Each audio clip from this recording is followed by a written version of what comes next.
nothing. Hello, everybody. Hi, Barbara. Hi, Kendra. Hi, Donna. Hi, baby. How you doing? Thank you. Yes, it is Friday. Yes, it's Friday. I am so glad.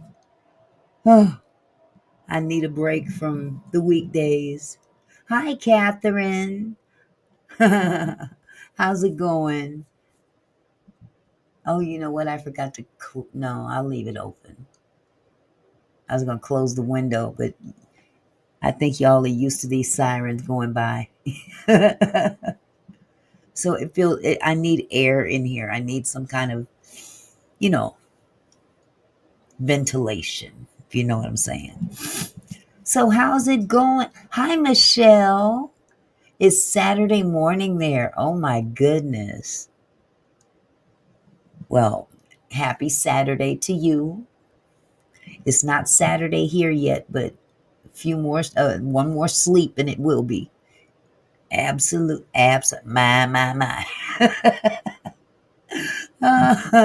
Barbara got me saying that now. My. Actually, Keith Payne started it, but now I got to say it more often because somebody else knows what I'm talking about. So, what's been happening? It's been quite a bit going on in the news. Yes, it did. Yes, it did. It has been quite a lot going on in the news. Man, oh man. And, I'm not even going to even talk about Mr.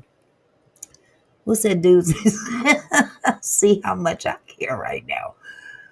Everybody's talking about it all over the news like he's the only person. I'm not trying to look. I'm sorry the man lost his life. I really am. I don't wish that on nobody.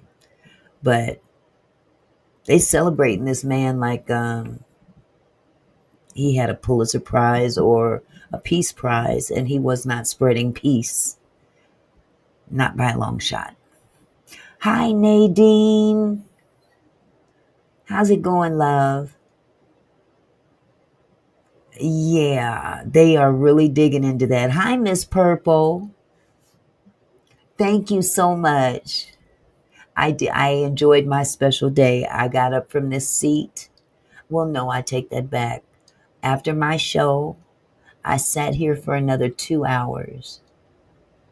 Just, looking at YouTube and looking at what's going on, avoiding Mr. Charlie's, because that seems to be all they're talking about right now. And they're digging into that as well. However, I must say that there's one video I saw that was kind of questionable. I'm like, okay, what's with the signs here, tugging on the hat and stuff like that? But the real lawmaker was unalived in June and not a flag lowered by exactly, Barbara. He's got his preferred ones. Hi, Chandra. I did, thank you. I sat here. I tell you guys, I know I'm getting old when I can just sit in one spot for 2 hours and do nothing. And then I got up, I shuffled across the hall, climbed up on my bed, and sat there until I fell asleep. Happy birthday to me. However, I did get a phone call. I got several phone calls from my family. I got one from my sister-in-law, my baby sister-in-law. Yes, Michelle. Welcome to the club. I've been a part of that club for a minute now. My sister-in-law from Dallas called me. My son in Phoenix called me. He called me twice, and then my three grandsons called me at different times. My oldest grandson called me with the biggest shocker, though.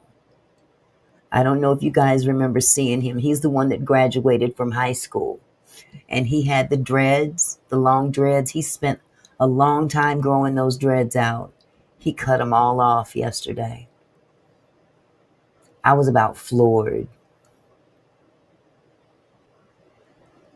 The young boy is a sacrificial lamb. His dad was probably paid off, and the boy will probably be Epsteined in. Oh, you know he gonna be Epsteined in jail.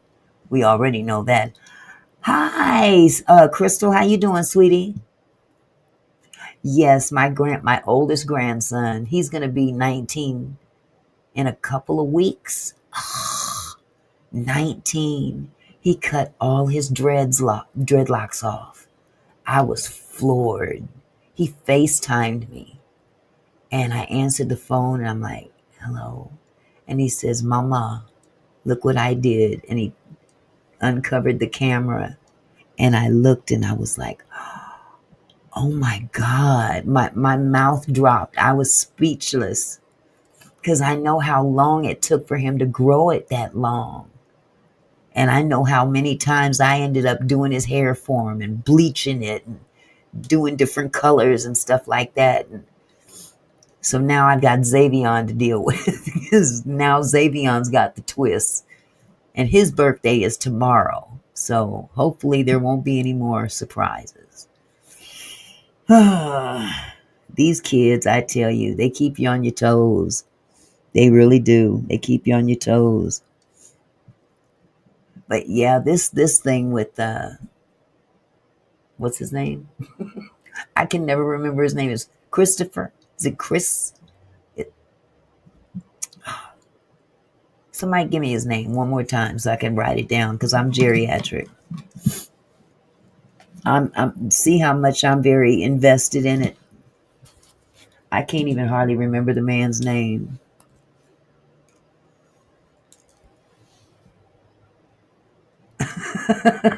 Your son did that too, huh? Wow. It's something about 19. Charlie Kirk, right? Charlie Kirk. Good old Charlie. I'm so sorry, Charlie. Sorry, Charlie. Okay, I'm not going to touch that. I'm not going to touch it. Sorry, Charlie Kirk. But yeah, that is kind of weird, though. The whole setup of the everything. It wasn't very secure, was it? Wonder why. But you know, it just goes to show that these young people are not as dumb as we think they are. They're not as slow as we think they are. We got to give them more credit for how aware they are in today's society. And today's society is really divided. This country is very divided. But I must say that not everybody's a racist. Not everybody is out to make us go back into slavery. There's some people out there that are not down for that racism the way that the old cats would like it to be. He had long hair and he wanted to get a good job. He said employers started treating him better when he went on interviews. I believe it, Barbara. But you know, these, again, that's where I have a problem with the employers, okay? Employers need to understand cultural things as well. That's a cultural thing. The hair, it's cultural. Don't step on other people's culture because of your employment standards, because at the end of the day, that person's hair will have no bearing on whether or not they can do the job. You know what I'm saying? They did all that back in the hippie days. You know, they made all the young people cut their hair because they were wearing it real long, you know, back in the 60s and 70s. And they was saying, you got to cut your hair off and you got to shave your face. And half of the people that were doing that were still bums. You can dress up a turd. That doesn't make it less funky. If that makes any sense. How you do the job is what counts, not what you look like. Now, I'm not saying walk around looking like, you know, don't go walking around smelling like a turd or anything like that. Oh, Charlie said we're better as slaves, and the 1964 Civil Rights Bill should have not passed. You know what? And that's why he's in the predicament he's in now. Now, yeah, they do. They discriminate, always have. Hi, Donna McClinton. I saw the gestures too, and I seen the same signs on a baseball field because my son played baseball. He was a trained shooter. Oh, yes. You know, I saw a video of a military. Oh, God, I wish I could remember where that was at. There was a trained military representative on a video that had receipts on different gestures, sniper gestures, and things of that nature. And it was all mapped out, and they were very, very, very close to what was going down around that man before that happened. And isn't it ironic the question that was asked of him before, you know, that happened? The question that they asked of him and his answer was very, I think they asked about, do you know how many mass shootings have taken place in this country? And he says, what? Including or not including gang shootings or something. I'm like, you bigot. Yeah.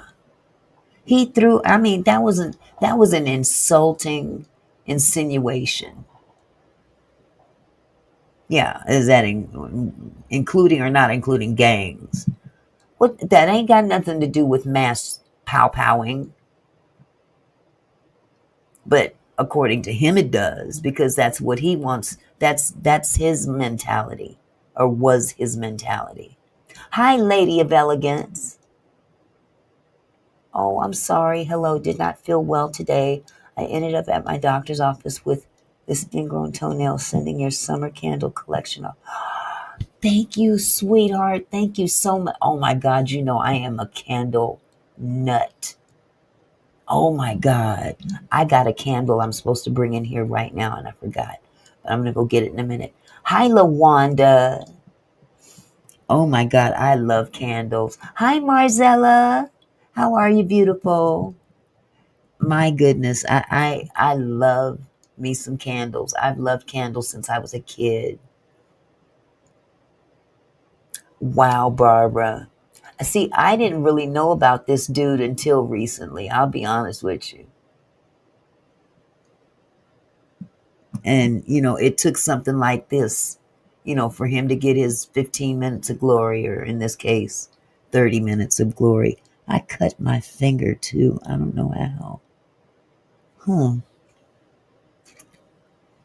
Oh my goodness. Yes, when they're scented and lit up. You know what? I got to go get my candle. I'll be right back because I want to get the ambiance. Oh, I'll be right back.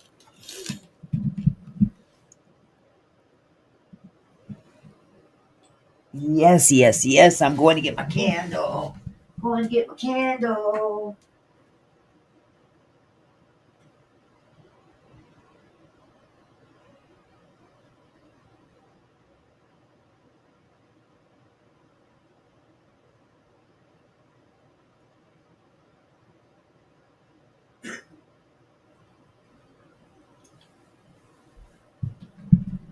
Yes, yes. I can't wait.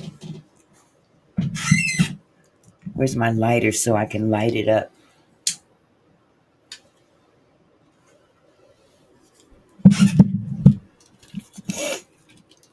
Oh, right.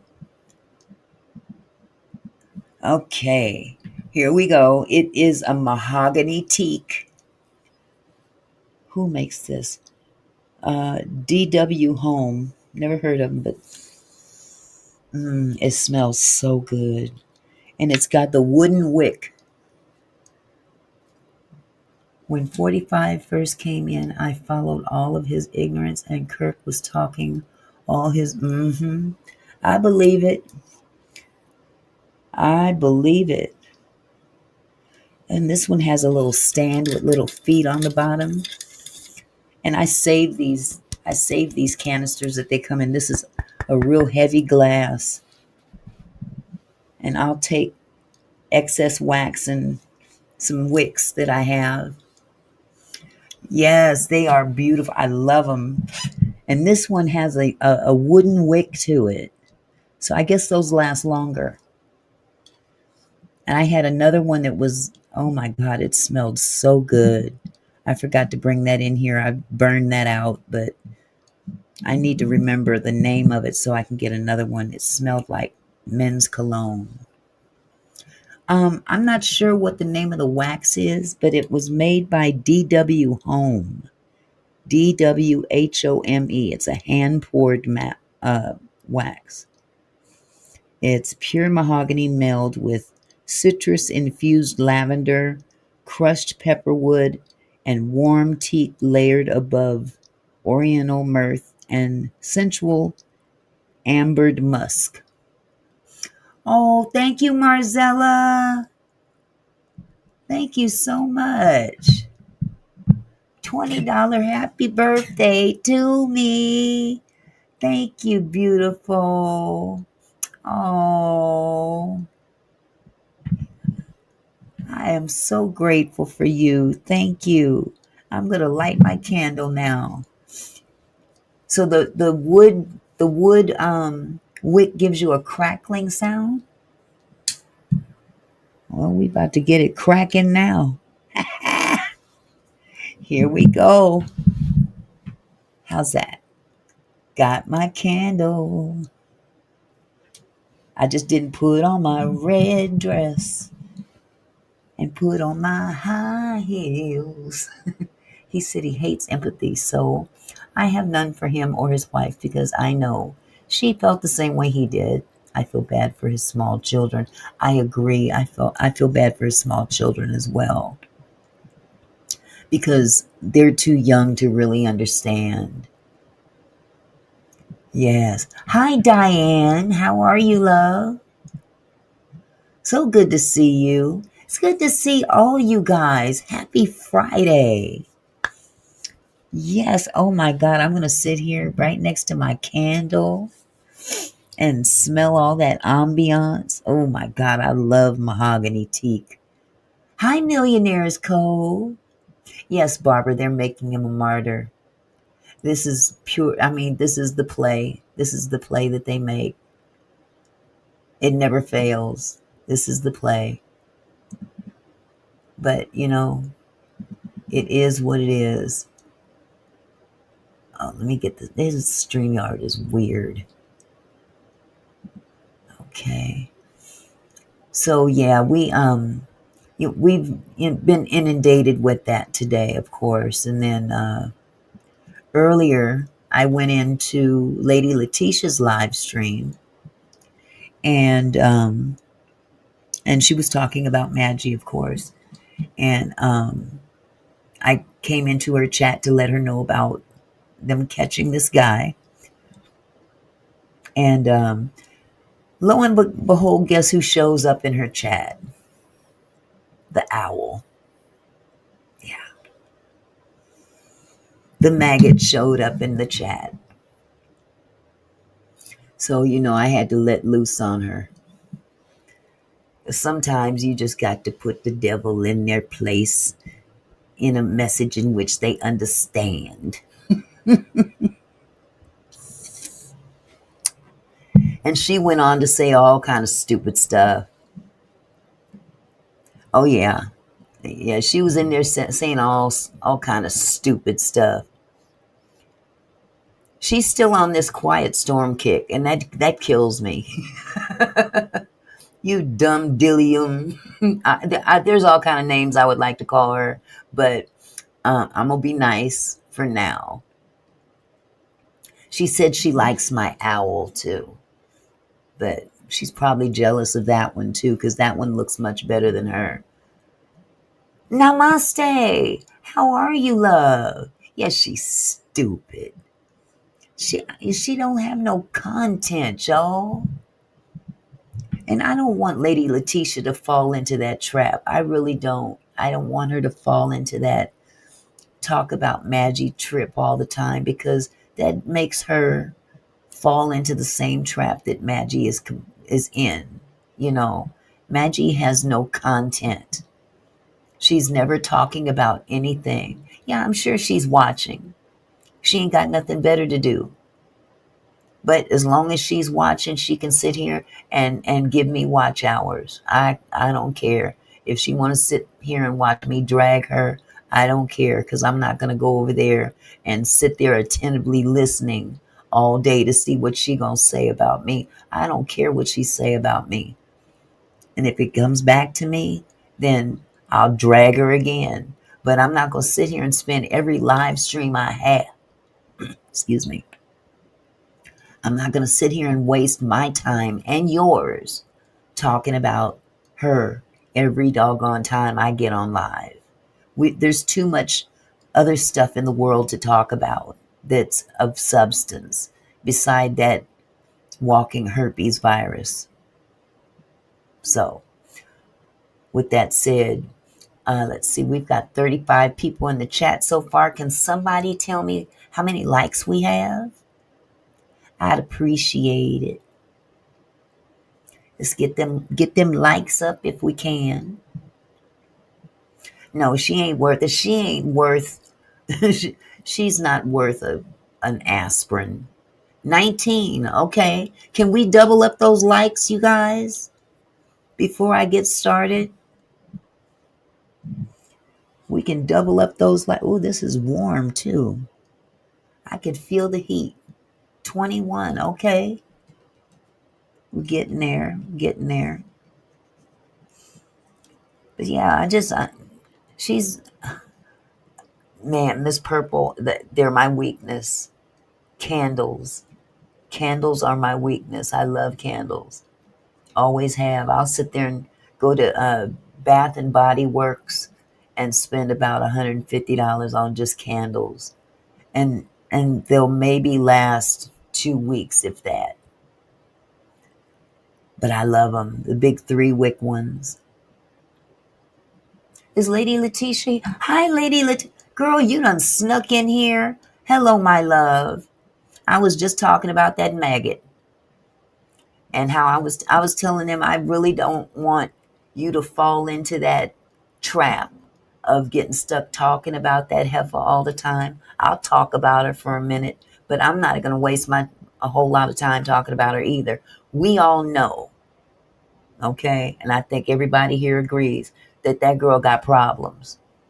She got some massive problems. Lady, would you like to come up on the panel with me? I'll put the link in the chat in the event that you want to come up in here and sit with me.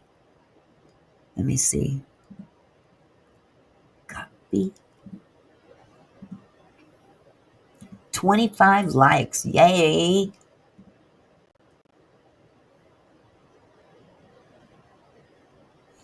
Yes, ma'am. She has definitely got issues, and her issues have issues. That's the sad part about it. Her issues have issues. Oh, thank you, Lawanda. Thank you. I'm on a mission. I'm on a mission. We got to do better. We got to do better as a community. Okay, come on as long as you want, sweetheart. She does have mental issues, Barbara. And they're self-inflicted. They're self-inflicted. She hasn't always been that Looney Tune. I know that to be true. She's not as diddly doo-doo as she wants us to think. And truth be told, I personally think. Hello, sweetheart. Hi, how are you? Wonderful. I am wonderful. Hi, RC117. Hi, Camille. Oh, Hello, Side the Chat. yeah, I was telling them, hey, she's got issues, but she hasn't always had issues, and if they are, they're self-inflicted. So, Yeah, you're you so know, right. I And there is something wrong with her. And I need to absolutely, remember that when yeah, I'm saying things about her and keep commenting on whatever she does. Like yeah, today, yeah, she keeps posting stuff about me, and but I need to learn how to ignore it. Yeah. Hold on just a second. Retreader, I'm so sorry you don't feel well. Up to five. Up had five. Had labs done. Lots of pain in my knees. I might not stay on, but TV is on. Wanted to give you a like. Oh, Thank you, Retreader. You are so sweet. Thank you so much. that was nice. I appreciate you, sweetheart. You kick back and relax. You kick back and relax. I just appreciate your being present. I really do. RCW said, it's okay. She has the brain of molasses. What do you expect? She can't help. But she, you know what? She brought that on herself, RC 117. She did that to herself. But Yes, she did. my thing is this, going back over there to Quiet Storm where you've been hanging out. Don't think I don't Yeah. know. Don't think I don't know. That's all I'm gonna say about that. That's all I'm gonna say about that. But yeah, I peeped your whole card a long time ago. You walking herpes cluster. So take several seats, and you two get your little scam notes together and come up with a better one because this one ain't rolling. Your time is up. Your Yep. time is up between Lady Letitia and Danny. I dare you to take them to court. First of all, you got to get Me there. too. I Second of know. all, if you have a tail, which I'm sure you do, you will be tucking it. You will be tucking it clean between your legs and running the other direction because you have Yeah. no leg to stand on whatsoever. Mm-mm. And she will Boom, lose, and you're will gonna lose lose. money too. Hmm. Badly. She'll lose badly. Yes. Hi, creating change. How are you, sweetheart? Yeah, she don't know what she's in store with. Or actually, you know what? Maybe she does, and she's just trying to keep up a facade to let all of her people think that she's got this, but she doesn't. She She doesn't have doesn't. anything. She doesn't have a No, thing. she does not. Mm-mm. Sclerosis of the brain, maybe, but that's it. Yeah. Okay. Oh, hi, baby girl.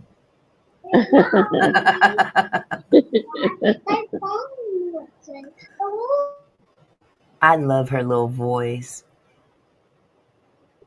She's a mess. But you know what? That voice could literally do, what do they call it? Cartoon voiceovers. That's a good business. Remember we were Oh talking God, I about want that? her to It, make it, me some money. she's That would be great. she's got the voice for cartoon voiceovers Oh, in cartoons. Yes, they would snatch her up in a heartbeat. I'm sure. 'Cause she's got the voice for it.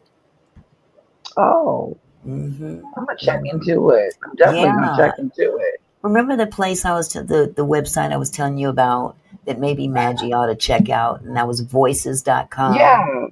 That's one of the places that handles things like that. One of the sites that Oh, they do voiceovers and audio books and stuff like that. So, anytime if you want to make an income at home, that's a yeah. good one to go with. Yes. Yeah. I'm gonna check So, into it. yeah, that Voiceover. and ach.com, I think it, wait, Okay. acx.com, I believe is what it was.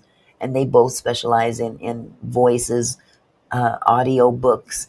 ACX is owned by Amazon.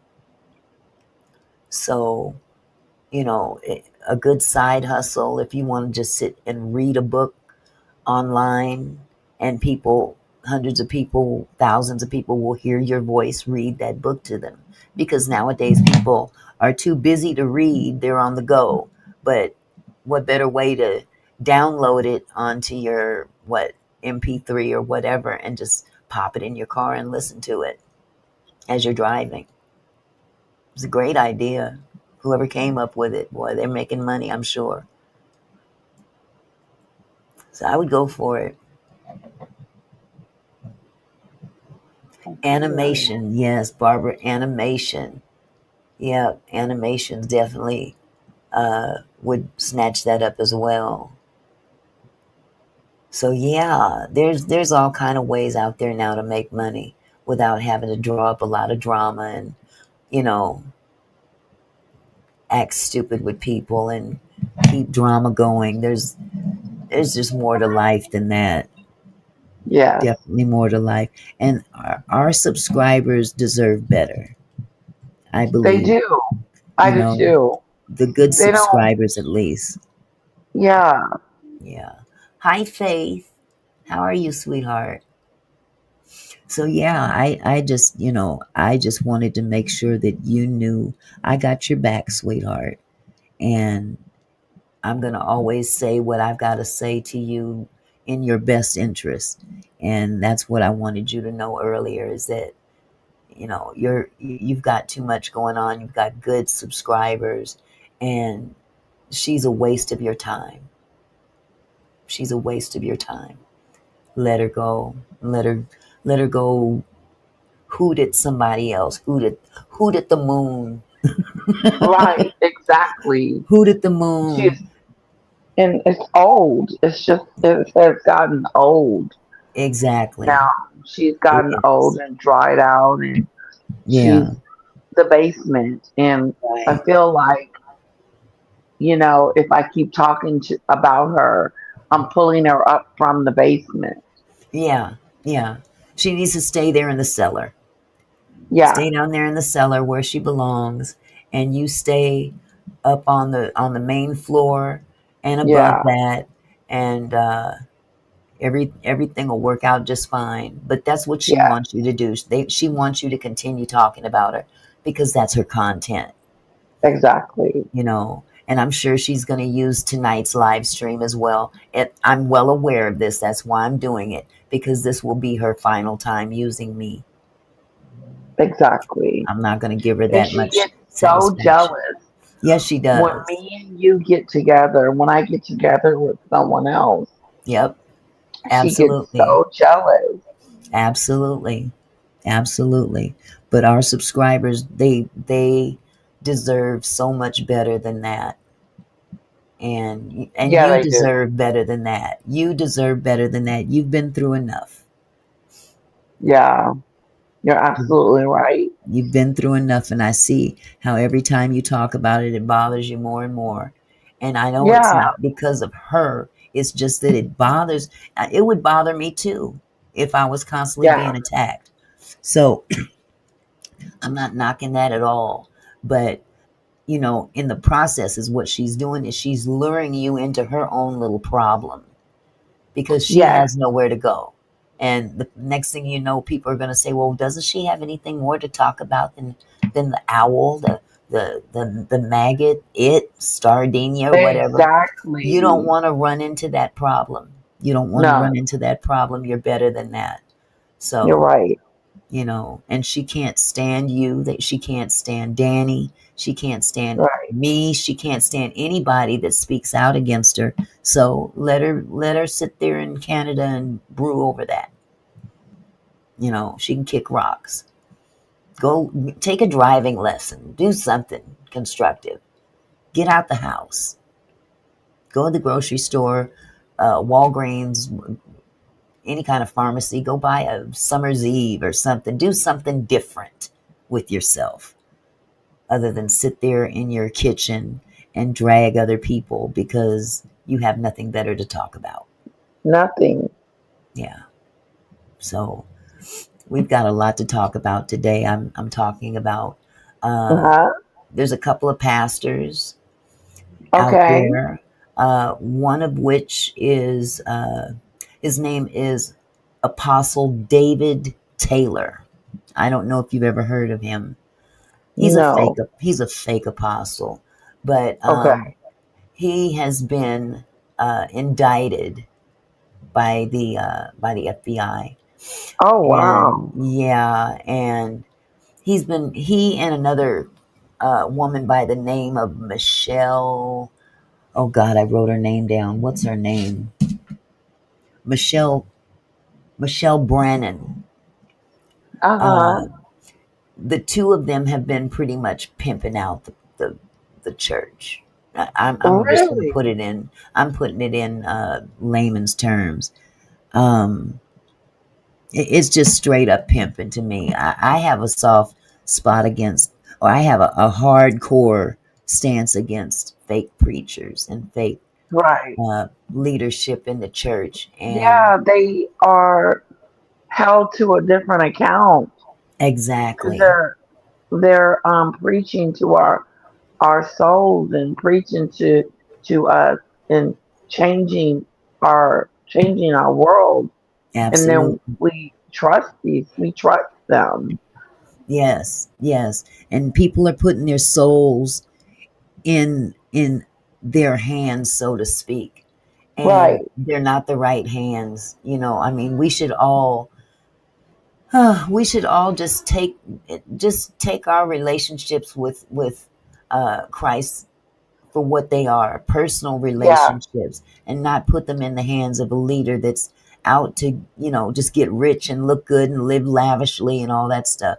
And unfortunately, exactly. he's not the only one. There's tons of them out there, but I've got Yeah. two of them to talk about tonight. It's pretty Okay. bad. It's pretty bad. So there's this one false apostle, David Taylor, who was indicted on 10 charges. He Ooh. and his little helper Michelle. And I Yeah. hate the fact that she has my first name, but oh well. Yeah. And then It the other happens. one is a pastor, Ronnie Denis, and he has been arrested by the FBI along with 8 others in the church that have been helping him. Oh, And it's hard to tell who's worse out of the two. So I've got sounds like videos it. to show about both of them. It's really Oh, it good. it's really something in the Christian community because unfortunately they're us.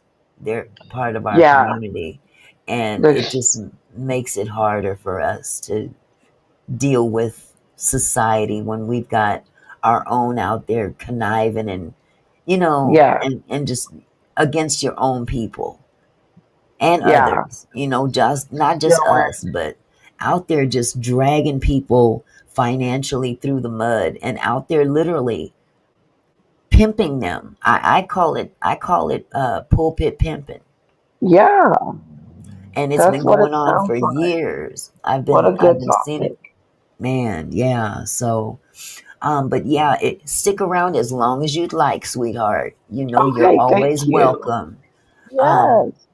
yeah, so Apostle David E. Taylor, I think he was indicted about a week ago, and basically his ministry. He's got several churches or several ministries around the country.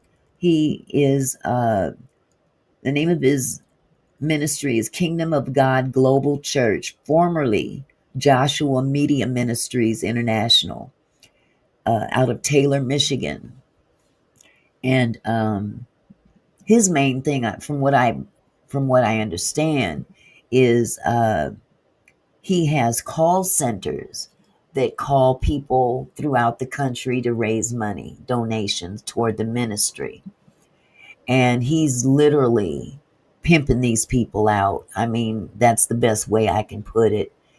They're all working for him for free. If they don't come through for him, he punishes them um, sadistically, in my opinion. Um, Solicitations from call centers, callers call for money from the public. They're all unpaid. His armor bearers, and I'm sure a lot of you in the chat know what an armor bearer is. An armor bearer is not the same as one of the call center people, but an armor bearer is kind of like a right hand to the pastor.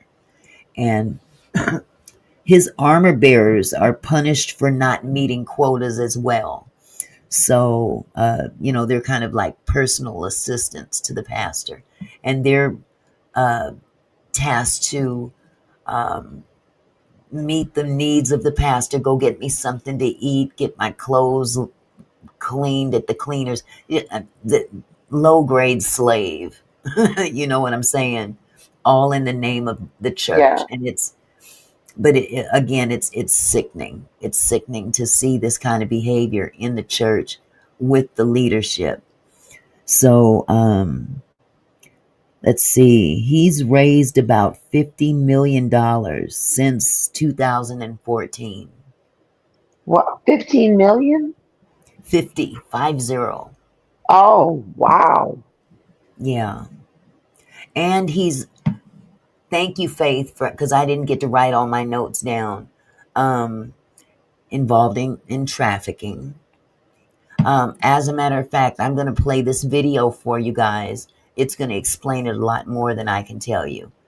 They can tell you better than I can tell you. So if you let me share my screen, it's not a very long video, but it is definitely informative. And let's see. Let me pull this up.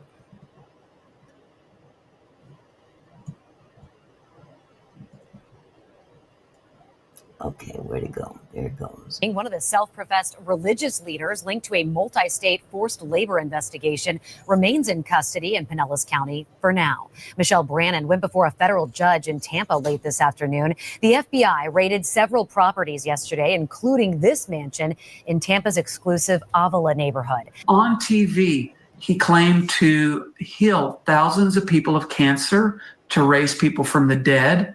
There's no evidence for this. You will have it saved. You have it put away somewhere. God wants you to sow that right now. David E. Taylor and Michelle Brannon raised $50 million. Some of these preachers are preaching against tithe and offerings. Don't listen to them. They're liars. Buying lavish homes and luxury cars. Do you see that mansion? Look at that. Do you see that mansion? Wow. Is that pulpit pimping or what? That is so nasty. Like a castle. It does. And it's all, I mean, none of this is biblical at all. Yes, God wants us to prosper, but come on. Yeah. This is excessive. Jay Breezy said that guy looks like one of the clumps. That is actually a compliment in this case. Clothes and trips. Don't you think with all the finances that God has blessed this ministry with, if I was doing something wrong, the federal government would have been and invaded me? On Wednesday, the feds did just that, raiding compounds for the Kingdom of God Global Church, including one in Tampa. The Justice Department saying workers were called armor bearers who were punished for not meeting fundraising quotas, including threats of eternal damnation. Sorry about the angle. Or that you'll be punished and denied a blessing if you don't give. That is a red flag as well. What's up, y'all? So this was not a video that I was planning on recording or shooting at all. Normally I don't post videos on consecutive days on my channel. I just posted a video yesterday. Shout out to this gentleman, Alan Parr. The name of his channel is called The Beat by Alan Parr. And I really enjoyed his take on this, so I chose to use his video. Okay. But this is a story that I have been following for some time. And I started to not do it because I'm like, man, I don't really do a lot of trendy stuff. I like to do stuff that's going to be evergreen, you know, relevant for years to come. But this one triggered me, and it broke my heart.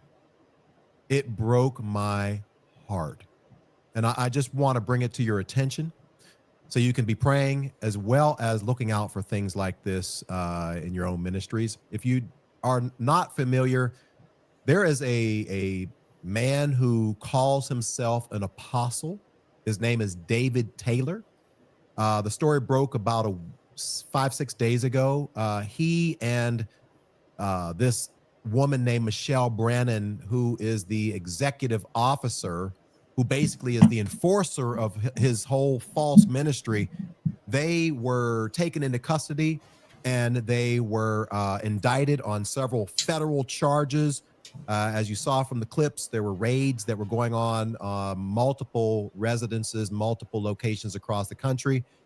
And without me just talking too much, I got a hold of this 23-page indictment, and I'm just going to read some of this stuff so that you can be aware of what's going on and really, know what's happening with this story. And I just want to caution you, if you have children that are watching this video, or you have, minors in the house, just use discretion. You may want to watch this video first, because some of the things I'm going to share in this video may not be appropriate for them. All right. So let's just jump in. All right. Let's just jump in. All right. So David Taylor and Michelle Brannon were indicted on 10 different counts. And here are the violations, as you can see. Conspiracy to commit forced labor. And then there's the forced labor, and then money laundering conspiracy. All right. So can you believe that? Forced labor? Can you believe that? Forced labor? Like, is he into slavery? Or I mean, honestly, it sounds like slavery. It does. Forced labor. Like, can you imagine being an adult being made to pick cotton or? Oh my God. Just at this day and age. Wait till you hear what he has these people doing and how he punishes them. Just it's ridiculous. It's ridiculous. Once again, I'm gonna do a lot of reading here, so just follow along with me. Here's the general allegations. Kingdom of God Global Church, formerly known as Joshua Media Ministries International, is an organization led by David E. Taylor. Michelle Brannon is the executive director of this organization. She assists Taylor in managing KOGGC and carries out Taylor's orders. Now, here's where it gets interesting. Taylor calls himself apostle and Jesus's best friend. So this guy says that he's Jesus's best friend. Right. He calls himself an apostle. That's why I always preach about this stuff, guys, to get you to pay close attention to this stuff. And if I get worked up, please forgive me. It just angers me that you have people out here that are doing this stuff in the name of God, making Christianity look bad. He claims he has had multiple face-to-face encounters with God, and that God has given him the keys to the kingdom on earth. All right, so just to bring you up to speed, this guy has call centers located across the country. And basically, these call centers are designed to bring in donations, financial support to his ministry. And he basically forces people to take these calls and to do outbound calls to solicit people's donations. What does that sound like? Does that sound familiar? What does that sound? That sounds so familiar. You see, there's a method to my madness why I'm talking about her too. Because these are three scammers. All three of them. These two pastors and her. She fits right in line with them. Yes, she does. The only difference is that she's not leaning on the God aspect. Gospel. Yeah. That's the only difference. But she's scamming people just like the rest of these parking lot pimps out here. She sure is. Word. Absolutely. She's no different. All right. And I'm just going to keep going. It gets bad. All right. All right. He established his first organized call center in Taylor, Michigan. The purpose of the call centers was to use phone solicitors to raise money from donors, purportedly to support the operations and ministry of that ministry. So this is what they were supposed to be on the phone soliciting donations for. But as you're going to see, the donations that people were giving, upwards of $50 million over the past 11 years, was not used for ministry. All right. So he has call centers in the United States, in Missouri, Florida, and Texas, as well as Michigan. All right. Taylor recruits individuals from across the country to work as phone solicitors at his call centers. Each day, his call center workers are instructed or commanded, you'll see, to make a specific number of calls or raise a specific dollar amount. Now, guys, this is going to get very, very triggering and painful for some. On TV, he claimed to Let's heal go to thousands court. of people of cancer. Let's go to court. Let's go to court. Where's the money at? Let's go to court. Yeah, where's the money at? Let's go to court. You know that's illegal, right? To Yes, raise money for a illegal. specific reason and you don't use it for that reason, that is a crime. Unless clearly someone doesn't know that. But that is a crime. That is why this She's guy a criminal. Yeah. And maybe she don't realize it, but she gonna soon realize it one day or another, that when they finally decide, okay, we've watched your videos and you've said, you know, you're raising money for this purpose, that purpose. Okay, let's see where you used it for that purpose. Yeah. She better get it together. Audit. To raise people from the dead. There's no evidence for this. You will have it saved. You have it put away somewhere. God wants you to sow that right now. David E. Taylor and Michelle Brannon raised $50 million. Some of these preachers are preaching against tithe and offerings. Don't listen to them. They're liars. Buying lavish homes and luxury You're a cars, liar. clothes, and trips. Don't you think with all the finances that God has blessed this ministry with, if I was doing something wrong, the federal government would have been and invaded me? On Wednesday, the feds did just that, raiding compounds for the Kingdom of God Global Church, including one in Tampa. The Justice Department saying workers were called armor bearers who were punished for not meeting fundraising quotas, including threats of eternal damnation. Or that you'll be punished and denied a blessing if you don't give. That is a red flag as well. What's up, y'all? So It gets worse. this was not a video that I You was know what? I planning think on. I accidentally rewound this. I'm sorry. Let me go forward. I am so sorry. Raise a specific dollar amount. There we go. Call center workers are unpaid. He receives millions of dollars in donations each year, and Taylor uses these donations to support an extravagant personal lifestyle, including a series of residences, airline tickets, personal vehicles, and luxury goods. And there it is.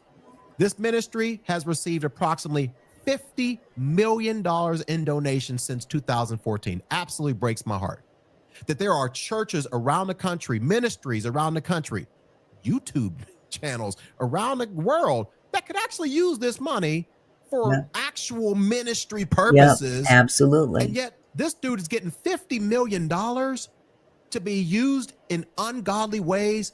It's just absolutely crazy. With Monday.com's intuitive work management platform, you have the power, not IT, not admins. Taylor also recruits individuals to work as his armor bearers. So these are different people.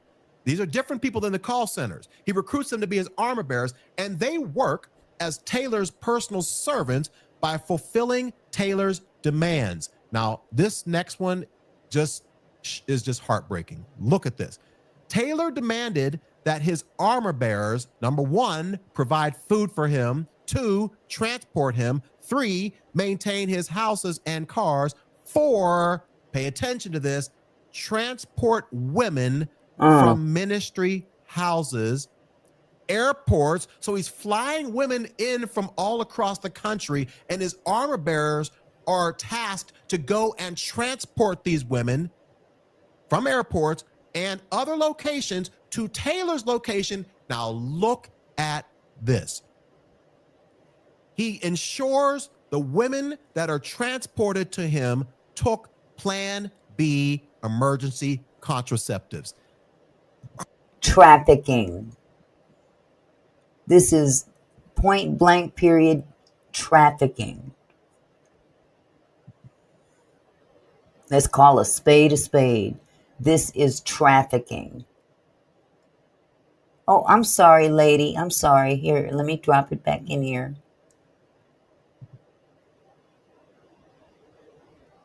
Okay, gotcha, hon.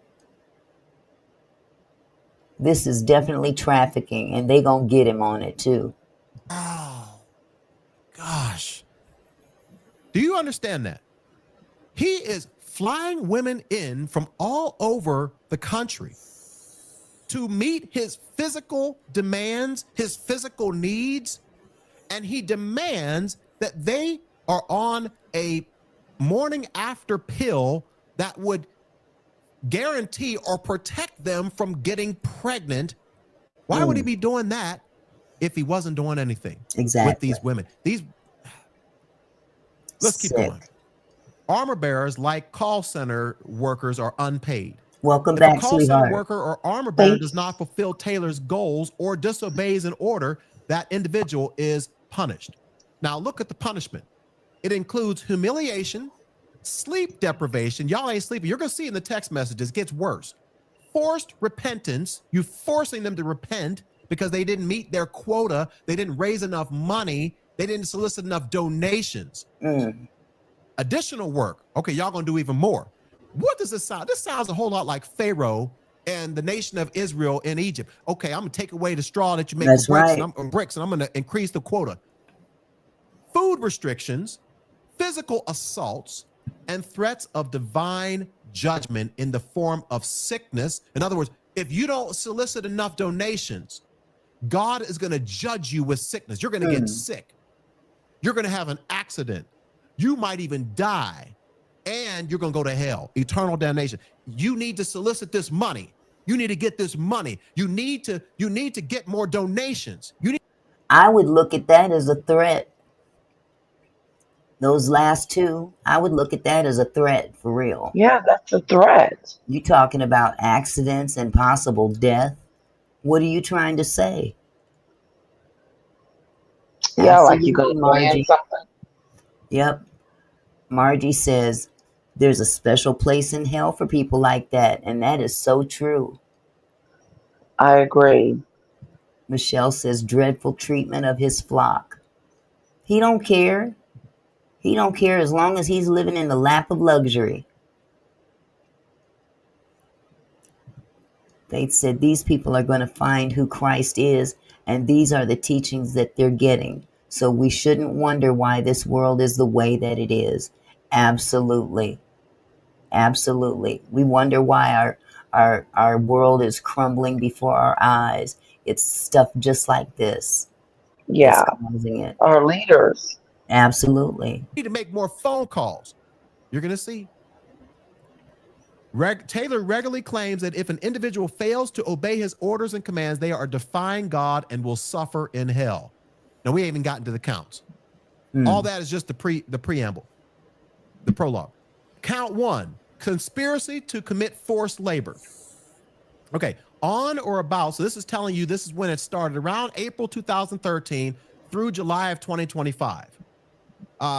David Taylor, Michelle Brannon, and others known and unknown to the grand jury did knowingly conspire and agree with each other to provide and obtain the labor and services of one or more persons by any means of and by any combination of the following means: by force, threats of force, meaning if you don't come and work for me for free, I will threaten you, physical restraint, and threats of physical restraint to that person and other people, like maybe their family members. If you don't come work for me, this is what's going to happen to your family. This is what happened to your spouse. This is what happened to your children. And by means of serious harm and threats of serious harm to that person and another person, by means of the abuse and threatened abuse of law and legal process, and by means of any scheme, plan. Okay, you can read this later. All right, you can read it later. Let's keep going. Let's go down to the number 19, the manner and means of the conspiracy. The defendants controlled practically every aspect of the daily living of the call center workers and armor bearers, hereafter referred to collectively as victims. Yeah, that's true. He created rules to control the victims, and Brannon enforced Taylor's rules. So she was like the enforcer. All right. Taylor and Brannon demanded that victims cut off any family or friends that questioned Taylor or the righteousness of the organization. That's what a cult is. first point of attack is they cut you off from your family. Separate you.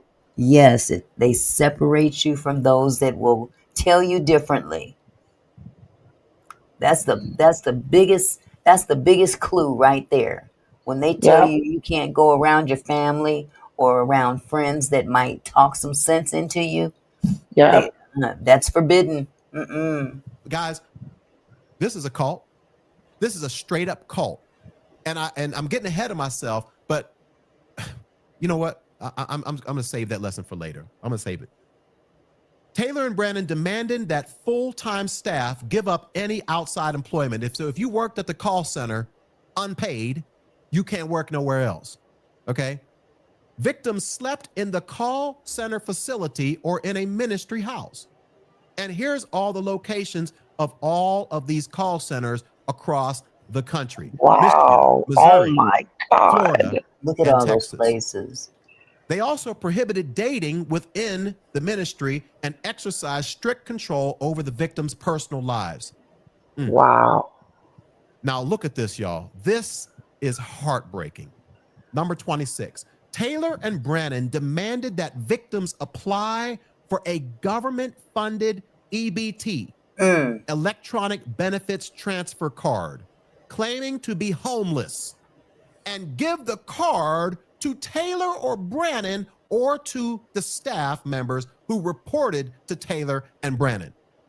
He's basically saying, I want you all to report that you're homeless so you can get government funding, so you can get a card that will give you food assistance, and then give that card to us, Give it to us so that we can determine how we want to use it.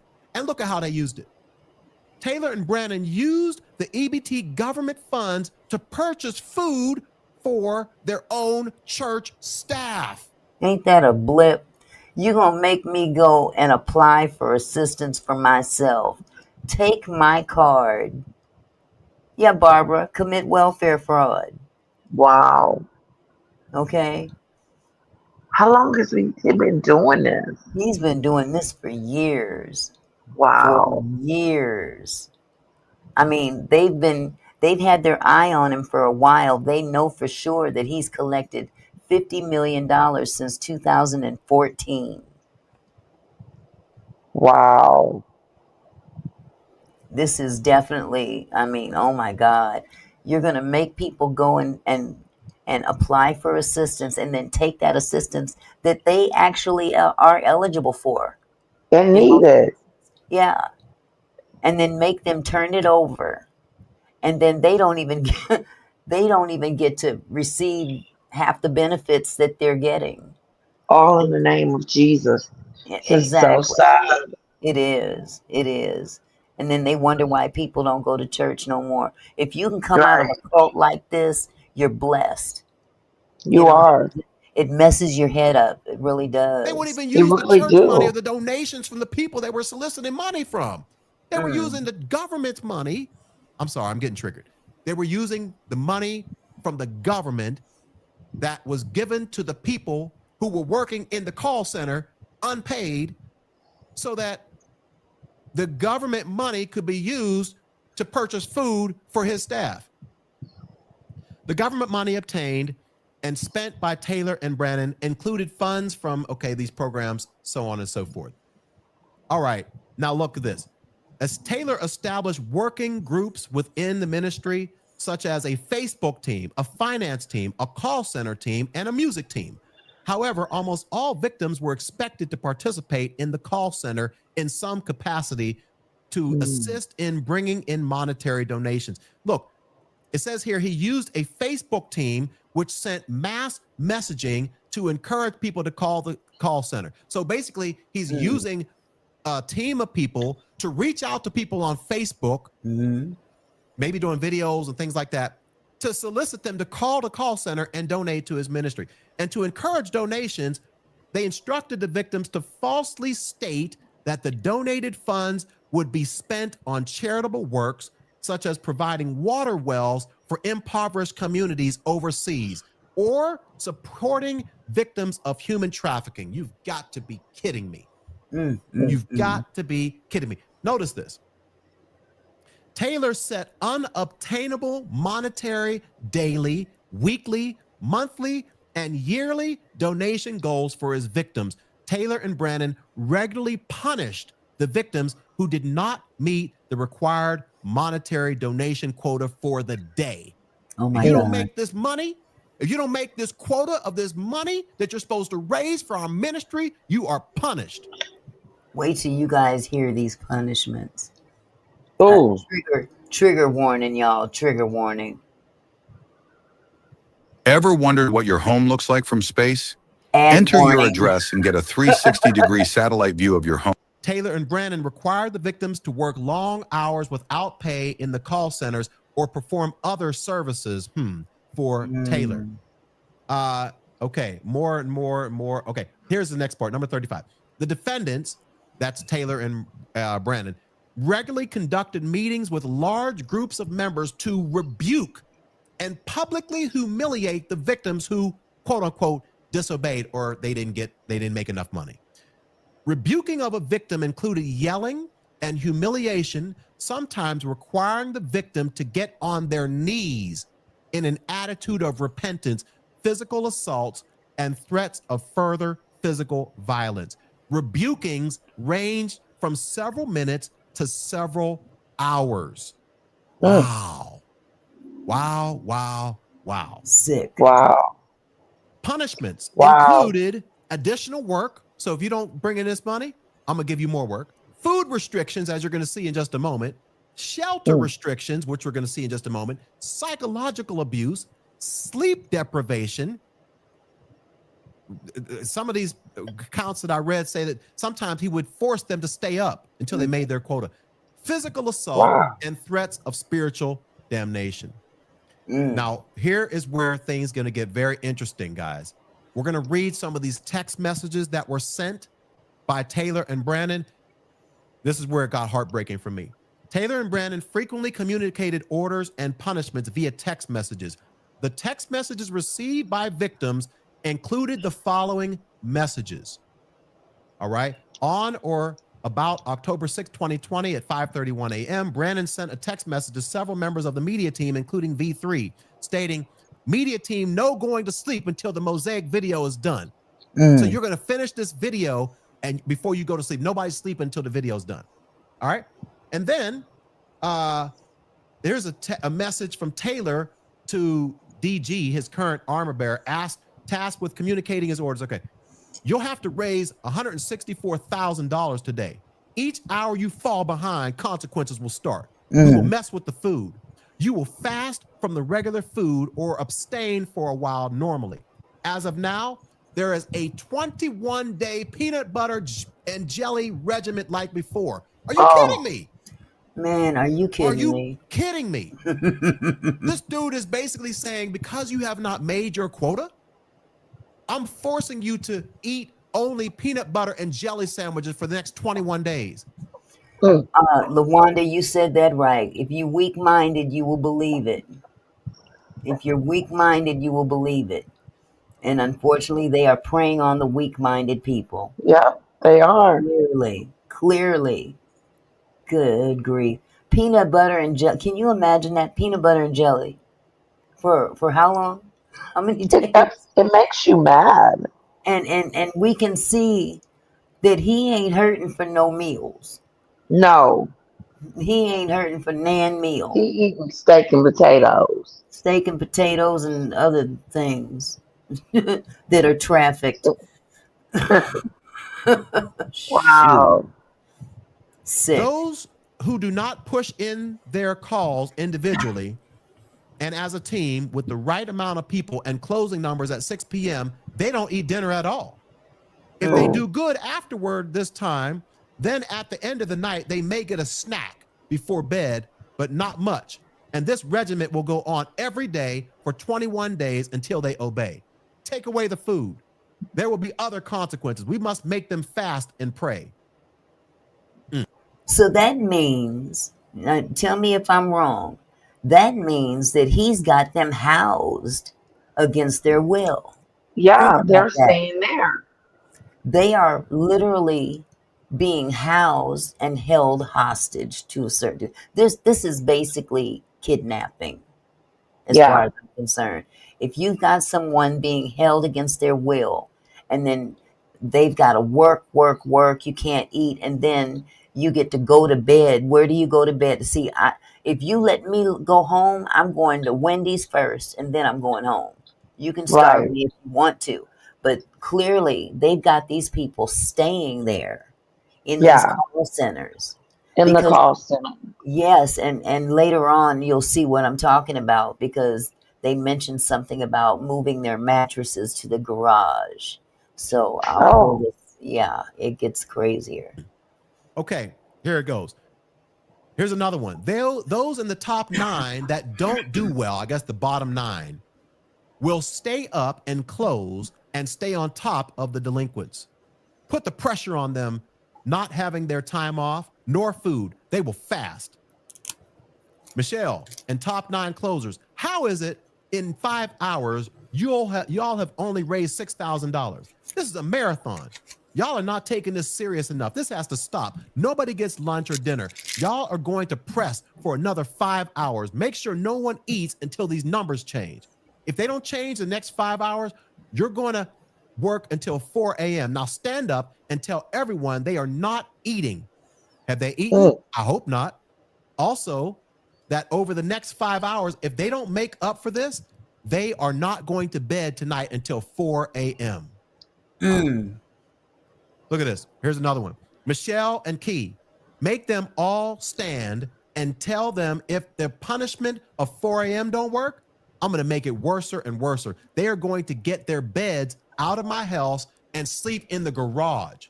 Everyone piled in there. What does this sounds like straight up slavery. That's it. And that's why I'm triggered. That's it. Because this is straight up slavery. This ruthless boot camp is going to get worse and worse until they do what we are telling them. There will only be soup, bread, and water for all the degenerates every day. Nothing else. Here's another one. Let everyone know we have to raise at least $50,000 by 12 midnight. If this happens, the top 9 and those who did well can rest, but the others who didn't will stay up until 4 a.m. and study notes. So in other words, he's trained them exactly how to close, and they will wake up at 8 a.m. to 9 a.m. If they don't do good the first 5 hours, 9 to 2, they will not get lunch. And for dinner, they will only have soup and salad and water. Look at this. Here's another one. Taylor texted the victim, pour water on everyone's faces that's halfway sleeping and not working. Wake them up now. My next level of judgment tomorrow is that it won't just be 4 a.m. It will be every hour you waste in the day will be added on past 4 a.m. Tell them all to stand now. And you throw water on their faces, especially people not doing anything or helping bring in the money. You tell them I don't care about them being sick. That's sick. Here's another one. I can't be kind to you letting you start later and sleep in.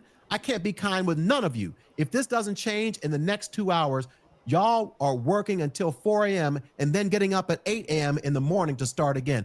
None of you, including top closers, will not be able to get away with not working and raising the money we need or meeting our goal when we are in a dire push. Now, I don't care if you're tired. You've crossed the line. You are going to work all night and get up in the morning. I want all the names of those who are not helping with this push or doing their work or not showing change now. They are going to the homeless shelter. Wow. All right. I'm not going to, you can read this. Okay. I'm just going to scroll through. Wow. Look at this part C. Repent now, N-word. All of you get on your knees now and repent. Now, you have pushed God and I too far. I'm done. Everyone go into the Tampa garage. He's making people sleep in the garage. This will never stop until you change completely. All right. That's ridiculous. I'm just gonna scroll through this. God's not pleased More with stuff that. about the numbers are bad. You're gonna sleep in the garage. Okay, cold water thrown on their face. All right. Let me just keep scrolling down here. This is just heartbreaking. Okay. Sleep deprivation. Taylor and Brannon told victims all this is stuff we've covered. That's only count 1. Counts 2 through 9.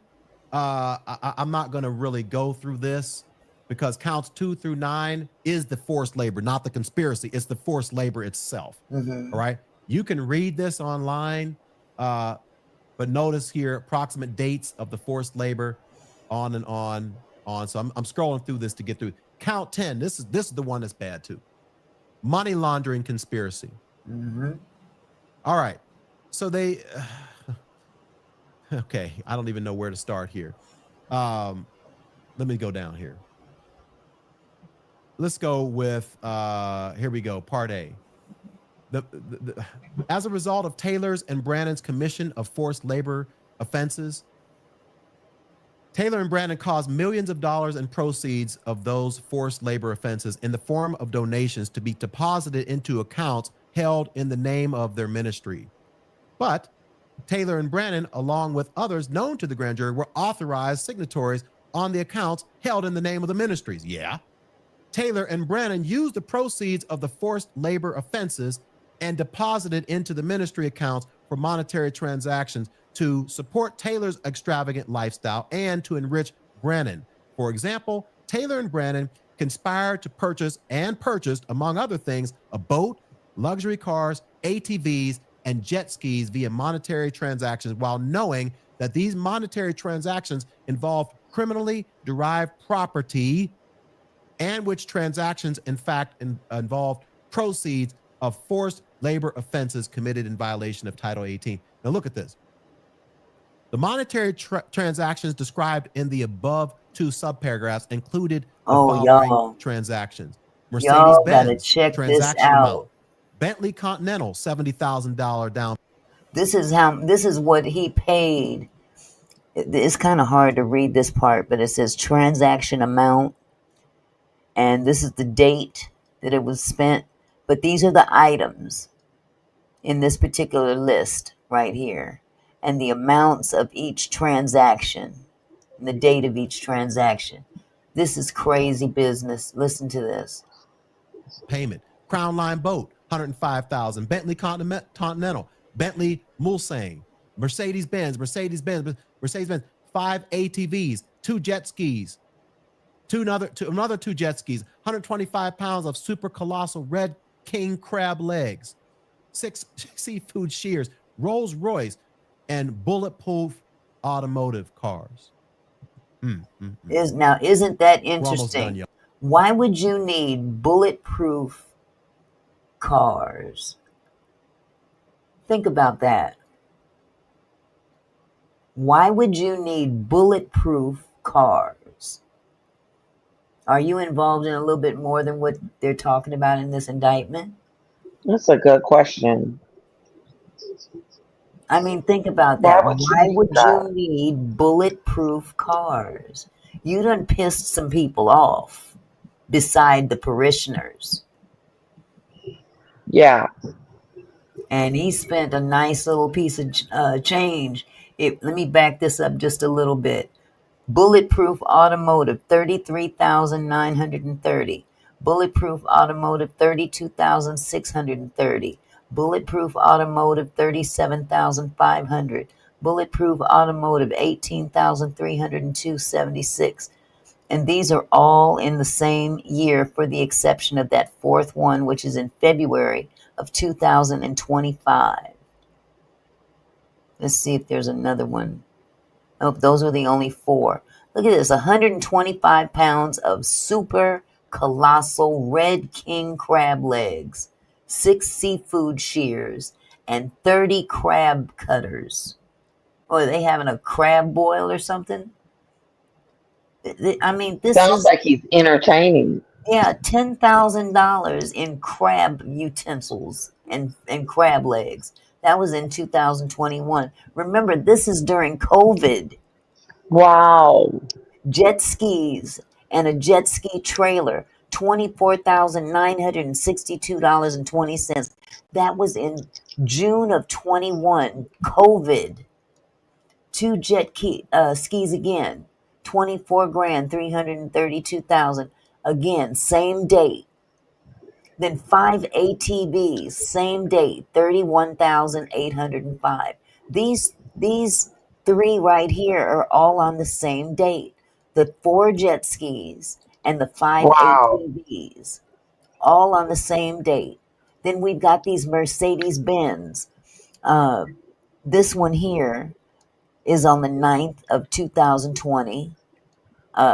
September 9th, 2020, for $14,908.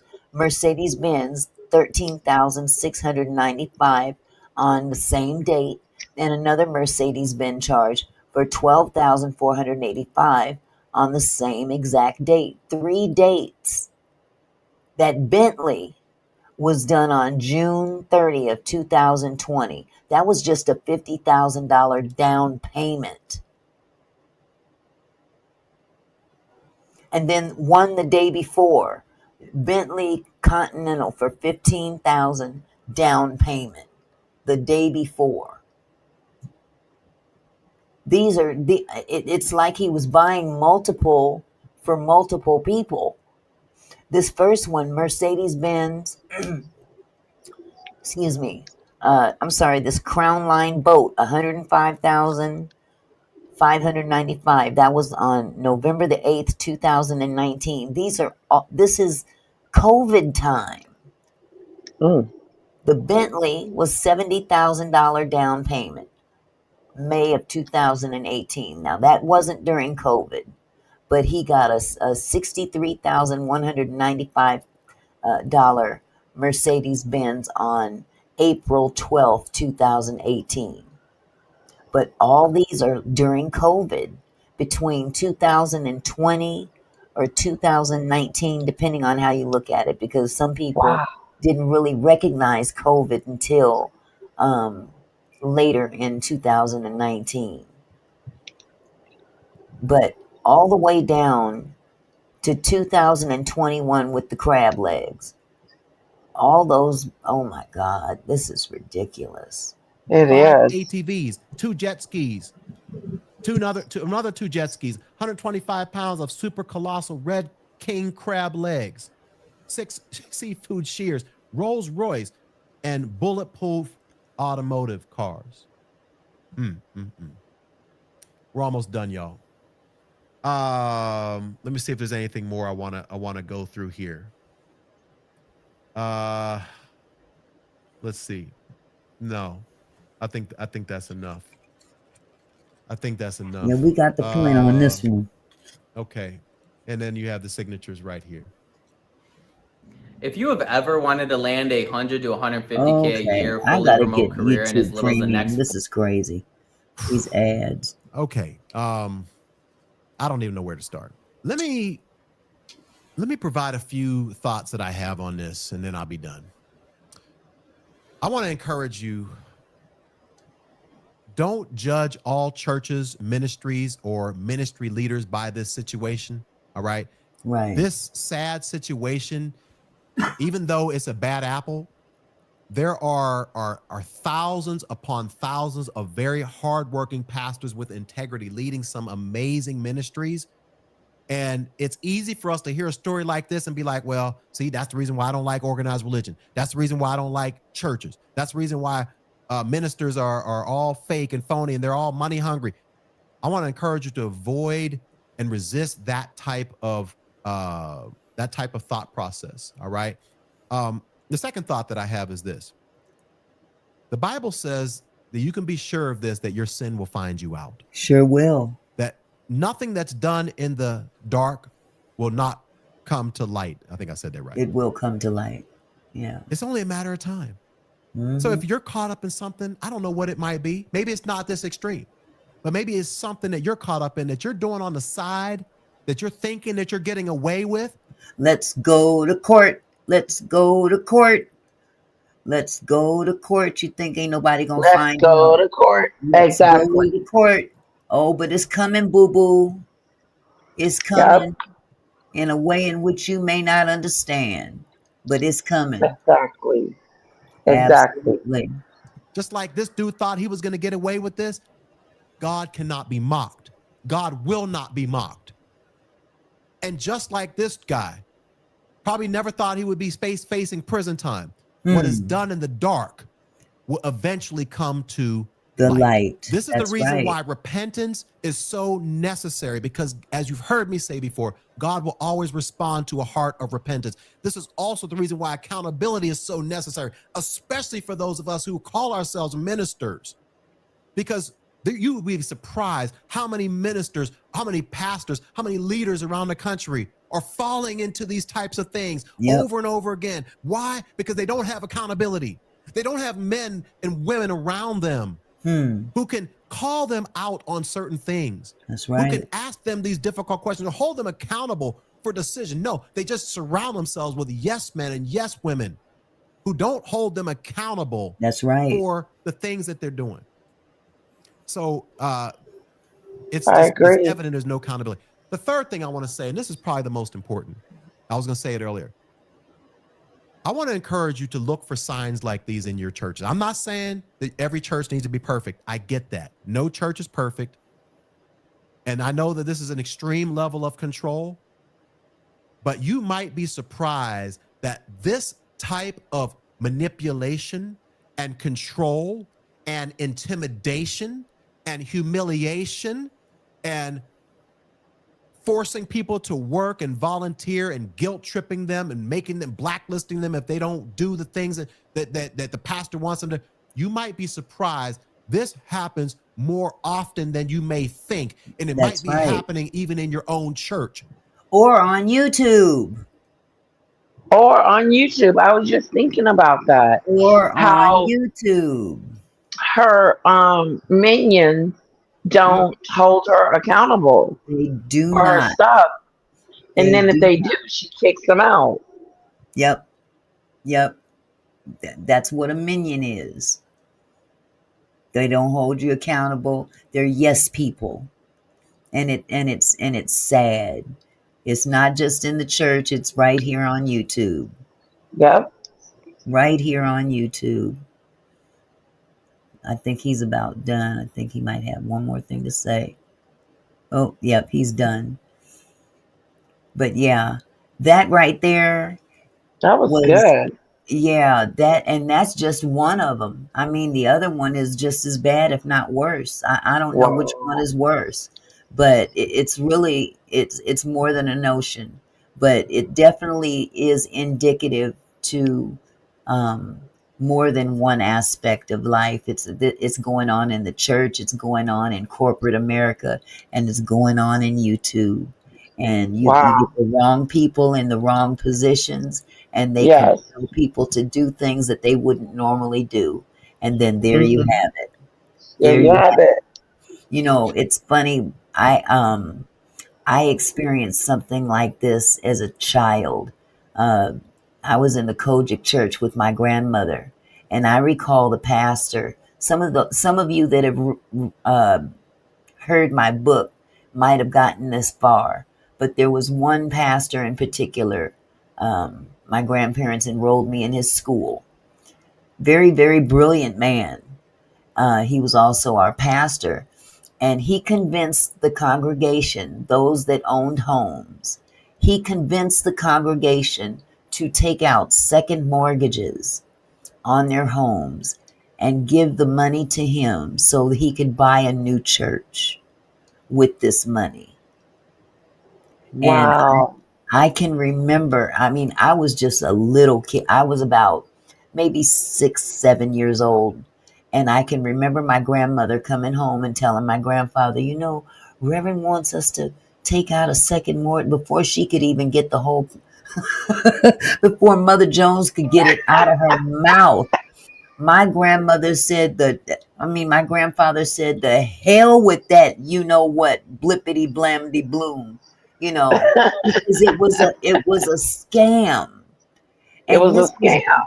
This was back in the 60s. So this is nothing new under the sun. It's nothing new under the sun. It's just a little bit more elaborate, because now us as a culture, we have access to more things such as Mercedes-Benz and Bentleys and stuff like that. If you come up with the right amount of money, you can get exactly what you want if you've got the money for it. Back in those days, it didn't matter if you had the money. They wasn't going to sell it to you if you was a certain skin color. They just wasn't going to sell it to you. I'll be doggone if I sell that, you know what, that N-word, a Mercedes Benz. They were not known for that. But now, if you've got the money, they'll sell it to you. So all they've done over time is fabricate new ways of getting money out of the congregation. Wow. And that's what it all boils down to. That's what it all boils down to.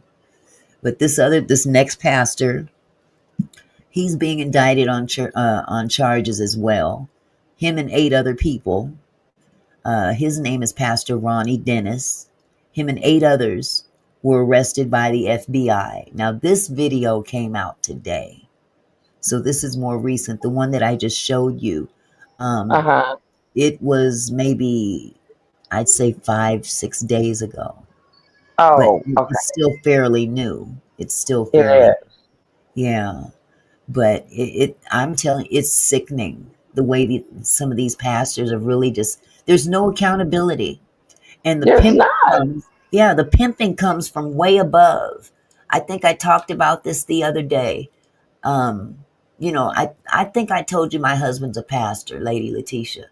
My husband's a pastor. Yes, so you did. I see this stuff happen firsthand. And that's why I'm so rebellious today. If you might want, you can call it rebelliousness if you want. The bottom line is that I see it for what it is, because I don't see the fruits of the money that they're asking for. You know, for all these special occasions that they're selling tickets to come to. You know, we're having our annual tea. We're having that, raising all this money. And the purpose to raise this money is to send it to the bishop. Really? Why? Yeah.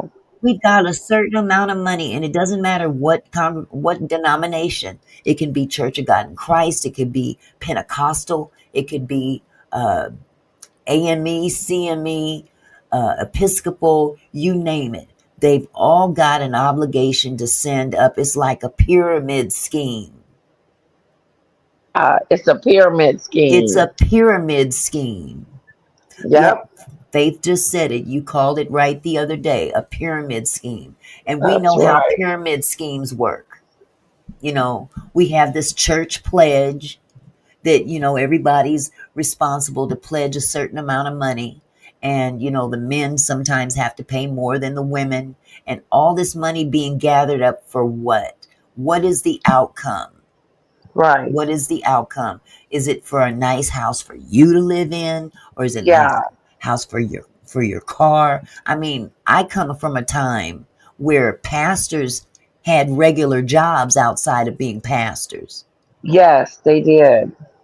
But nowadays, you rarely find that. And I can proudly say my husband goes to work every day. Yeah. Every day. And it ain't at that church. Right. So he does full time for both, you know. But these pastors that go to school, they go to theology school so they can get well versed in the Bible. They learn it, and then they go and apply for jobs at churches like it's a job, and they get hired on as if it's a job, and they take it on as a career. And then there's negotiations for, hey, sweetheart, I thought I lost you. Sorry about that. That's okay. They negotiate for a benefits package, a salary package, you know, things like that. And it's crazy. It's crazy because at what point in time do you take on your calling? Because, you know, there's an old saying that we used to, or the old folks used to say back in the day, some were sent, some were called, some were sent, and some just went. And the ones that just went, those are the ones that are in it for the money. They're in it for the career. They're in it for the prestige. You know, I can tell. I know so many pastors out there that are in it for the money, and it just burns me up. It burns me up every time. And some of them is the biggest devils walking. Yep, taking and stealing. They're stealing. Not just stealing money, stealing other men's wives. Wow. I mean, it's happening. It's happening. I've seen it.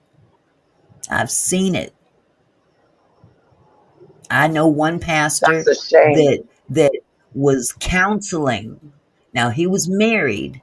I'm not naming no names, so can't nobody say I'm talking about any particular pastor, but I'm sure anybody that knows me knows who I'm talking about.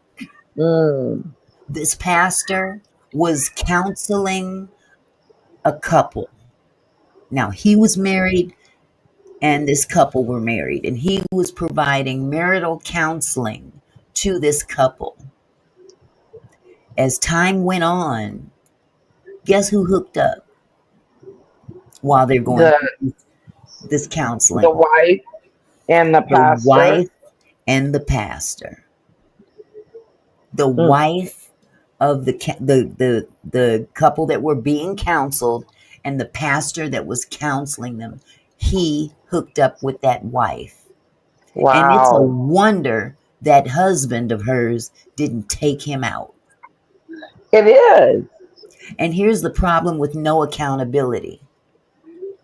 All they did was sit him down at that particular church, but they did not take him down permanently. They just moved him to another city. Oh, that's horrible. That's all they did. They should have got rid of him. Similar to the Catholic Church when it came out, when some of those priests were taking advantage of those young altar boys. Yeah. And rather than pursue them legally, they just swept it under the rug and moved them to another place where nobody knew. Hush, hush. Hush, hush. And it's going on even now. It's going on even now. So this kind of stuff really burns me up because I've seen it happen all my life. I've seen it happen all my life, and I'm still seeing it now.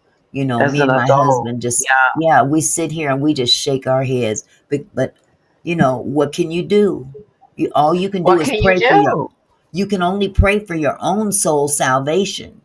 And try not to, and you definitely don't want to get involved with the nefarious activity over there. You know what I'm saying? But you know, I don't know. I'm a different kind of first lady. I can't play that role. I can't. I just can't. I'll just be who I am, and they're gonna have to love me for me. And if they don't, oh well, kick rocks. Because I'm gonna be me, and I'm gonna say what I gotta say, and you know, it is what it is. Yeah, it is. It's just crazy. Yeah, Hi, it is. Lisa. Yeah. So, Lady of Elegance, she said, I left a church because pastor's in a relationship with a young female member. He got her, and she got in front of the church and told the church what happened. They asked the pastor to step down. I'm glad they asked him to step down. At least they asked him to. That one when he made her get up there and he was like, tell the church you got pregnant and all this other stuff. Made her say it in front of the whole church. Yeah, that was a different situation.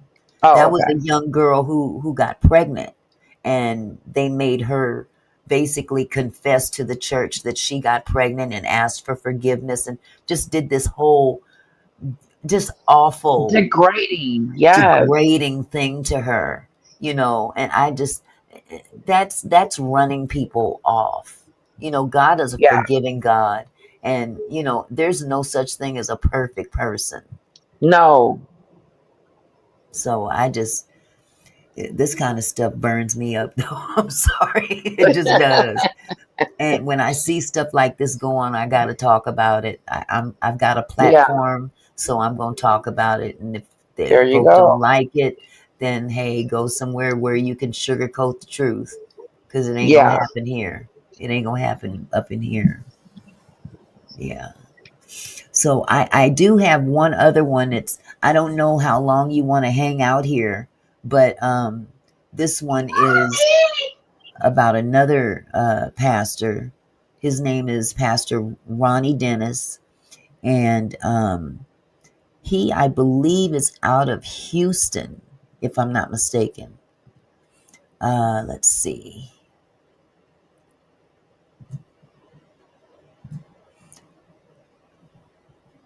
Here we go. Indictment charges church leaders with swindling millions in military benefits. Okay. This is Savannah, Georgia. Leaders of a Georgia-based church with congregations in 5 states have been charged by federal prosecutors with swindling millions of dollars in veterans benefits from parishioners serving in the military.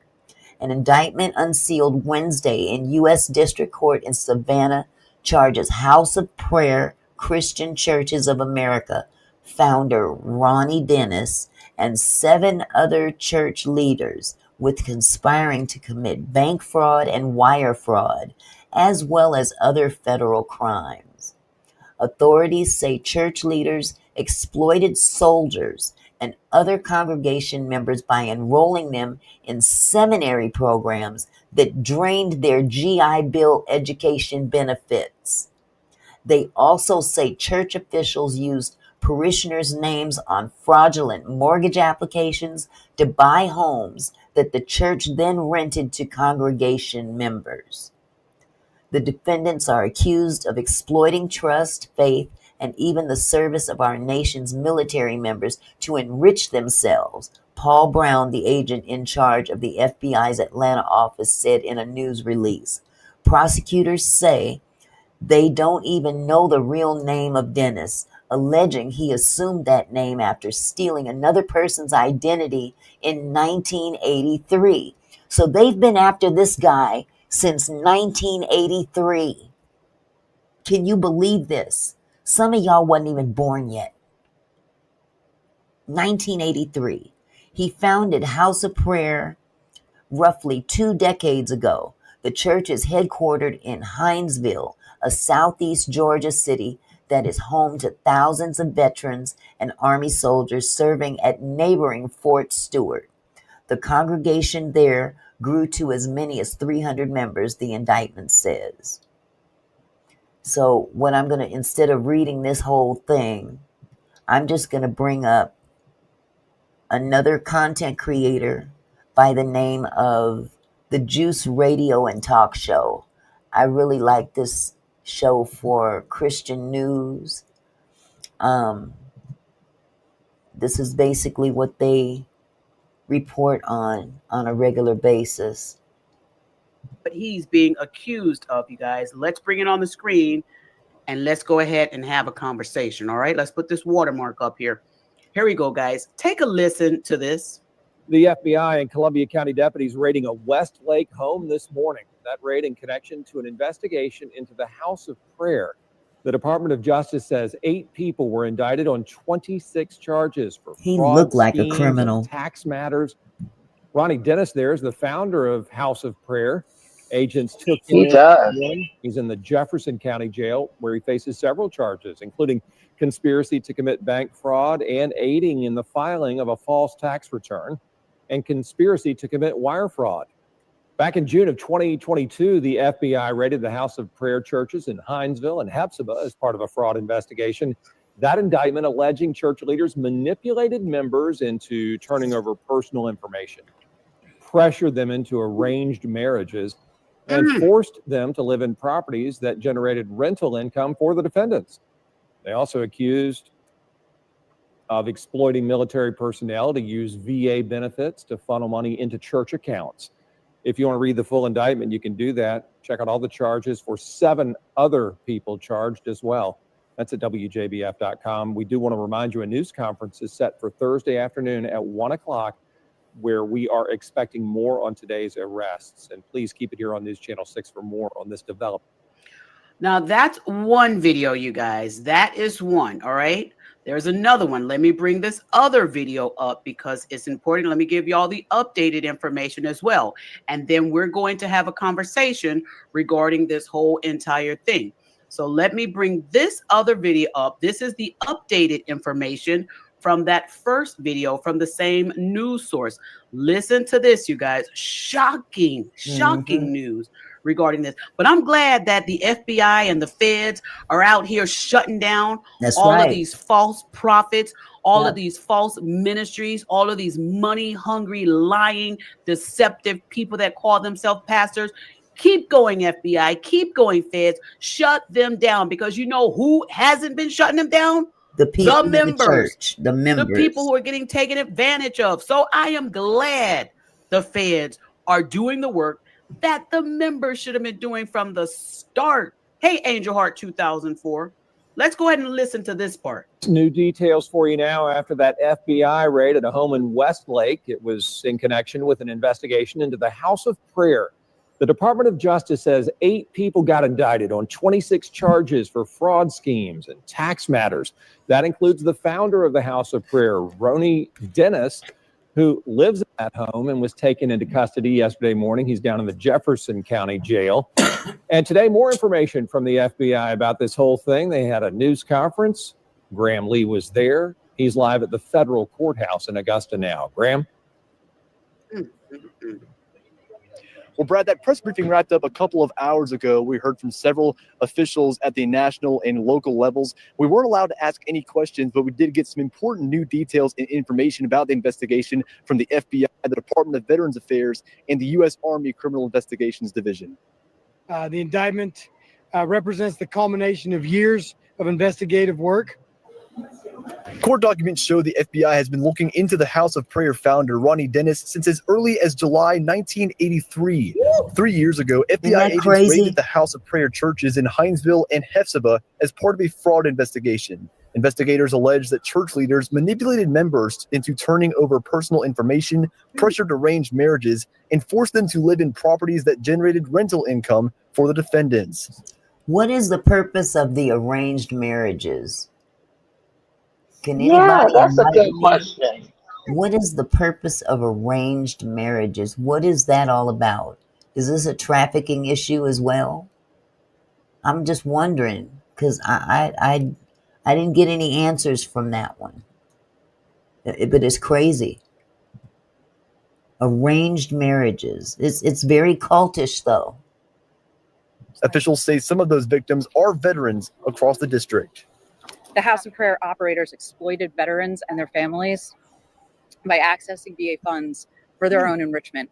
We will aggressively pursue anyone who attempts to exploit the trust and confidence and the sacrifice that our service members have put towards and earned some of these benefits that unfortunately have been targeted and exploited. Then Wednesday morning, agents raided Denis's Westlake home in Columbia County. He's now facing several charges, including conspiracy to commit bank fraud, aiding in the filing of a false tax return, and conspiracy to commit wire fraud. Look at that home. That's just one of them. They have no shame. No shame. I mean, how many people could take up that home? It's just him and his wife, I'm sure. What do you need a home that humongous for? That's just crazy business. I'm sorry. Greed. It's just greed. Yeah, just rubbing people's face in it. And they're living in just regular small apartments. Some are on fixed income. You know, it's crazy. The FBI says they're now turning this investigation towards helping more victims and bringing them justice. Your voice matters. Reporting your experiences may help us uncover the scope of harm and hold all those responsible accountable. It takes exceptional courage to come forward, and we recognize that. And the FBI and our partners will do everything we can to protect you in that endeavor. Mm-hmm. In order to report those crimes, Heard Brian Osden there, and that is exactly his point. The next part of this investigation for the FBI is to help the victims that have been impacted by the actions of the House of Prayer. So if you feel like you are a victim in this case, they're encouraging you to contact investigators. So for ways to find out how to do that, we have that information on our website, wjbf.com. On our website, you'll also find the full list of indictments for everyone involved in this case as well. Live in Augusta, Graham Lee, WJBF News Channel 6. All right, you guys. Oh my goodness. All right, so let's get over here. Let me bring this down here. Let's remove this watermark. Y'all, this is a lot. Hello to all of you that's coming in. Hello, Heart of Inspiration. Hey, Robbie Warren. Yeah, Robbie, it's all over the news. Robin, thank you. Robin Moore. Thank you, Robin. It's all over the news. Now, if you guys hear her say something, say my name, just ignore it. Because I was all in her chat today. Just put in Rony Denis, Rony Denis. Hey, Migdalia Madera, thank you for coming on in here too. This is very disturbing, you guys. But listen, they said they've been investigating this guy, Pastor Rony Denis. They've been investigating him since July of 1983. Jesus. I hadn't even graduated high school yet, y'all. That's how long this been going on. 1983. Woo, my goodness. But there's more. Now, some of the things that the news article said, they said, of course, there's 8 people in total that have been indicted. There's Pastor Rony Denis, and there are 7 others, and I'll bring their information up on the screen as well. There are 26 charges for this, 8 people indicted. This pastor is accused of having arranged marriages in America. He also is accused of taking VA benefits to funnel money into church bank accounts. And part of that was he was having these individuals, these church members, to apply for mortgages to buy properties. And then these properties they would use for the church. They would either put them in them or use it to be able to get money out of it. I mean, just awful. Let me bring this guy's mugshot on the screen so y'all can see this, and then we'll chit chat some more. Here, Jay Breezy, you were only 2 years old. Jay Breezy was only 2 years old in 1983. My God. You're the same age as my son, practically. I think you're a year younger. Oh my God. Now I really feel old. Me too. Because my son was born in 81, so I guess Breezy was born in 82. Is it 82? That's crazy. Man, where's my cane? this is his mugshot. This is his mugshot here. This is Pastor Rony Denis. This is Pastor Rony Denis.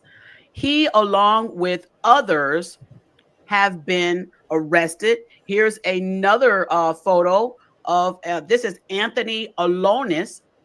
He's also been arrested, along with David Relp. Okay, get them all. Get them all. And Dennis Ray Nonstrent. Gerard Robertson. Now I'm gonna come back to Gerard because I found a video of Gerard because there's a woman out here and her name, let me get her name again. This woman's name is Gladys Jordan. Gladys Jordan was a former member. She's a former member of House of Prayer, and she has been out here trying to shut down House of Prayer for a long time. She goes to the property along with a few others that have left the ministry and are trying to get others to see the corruption that's going on in this ministry.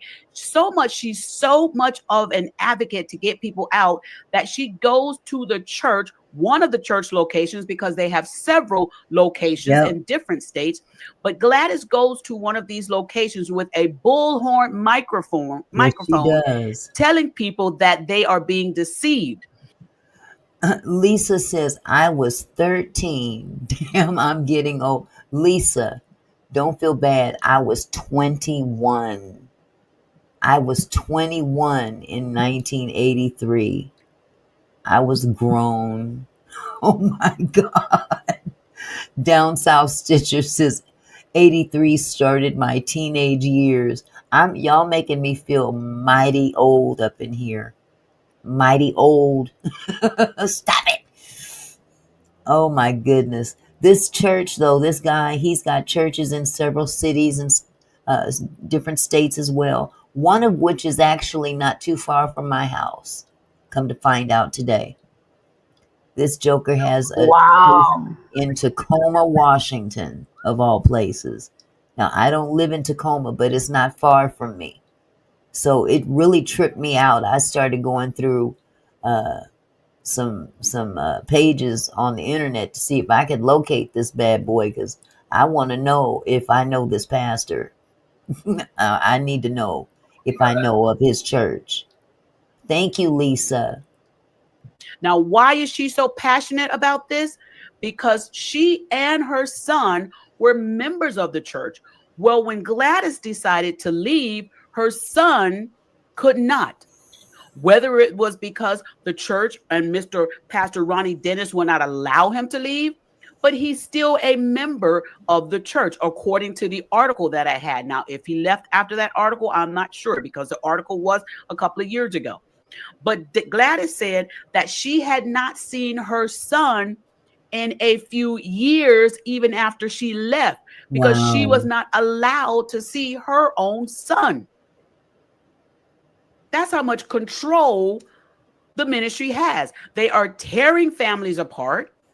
They are telling family members lies, allegedly lying on members that leave the ministry, stating that some of these allegations that the church is out here accusing some of these ex-members of is having adulterous affairs with other people, including accusations of having sexual affairs with their own family members. Disgraceful stuff that these people are saying. Calling them pedophiles and all this, simply because they are trying to continue to brainwash these members to staying with them. Even so, let me tell y'all now, this is why I say this guy is even worse than David Taylor.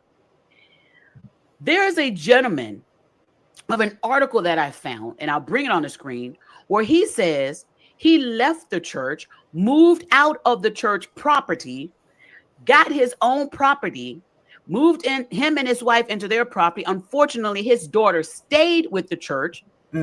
And there was a Thanksgiving dinner that they were supposed to attend, where the father and the wife decided they weren't going. Well, the daughter got word that because her dad and mom were not showing up at the pastor's house for Thanksgiving, the pastor sent 5 cars to the house.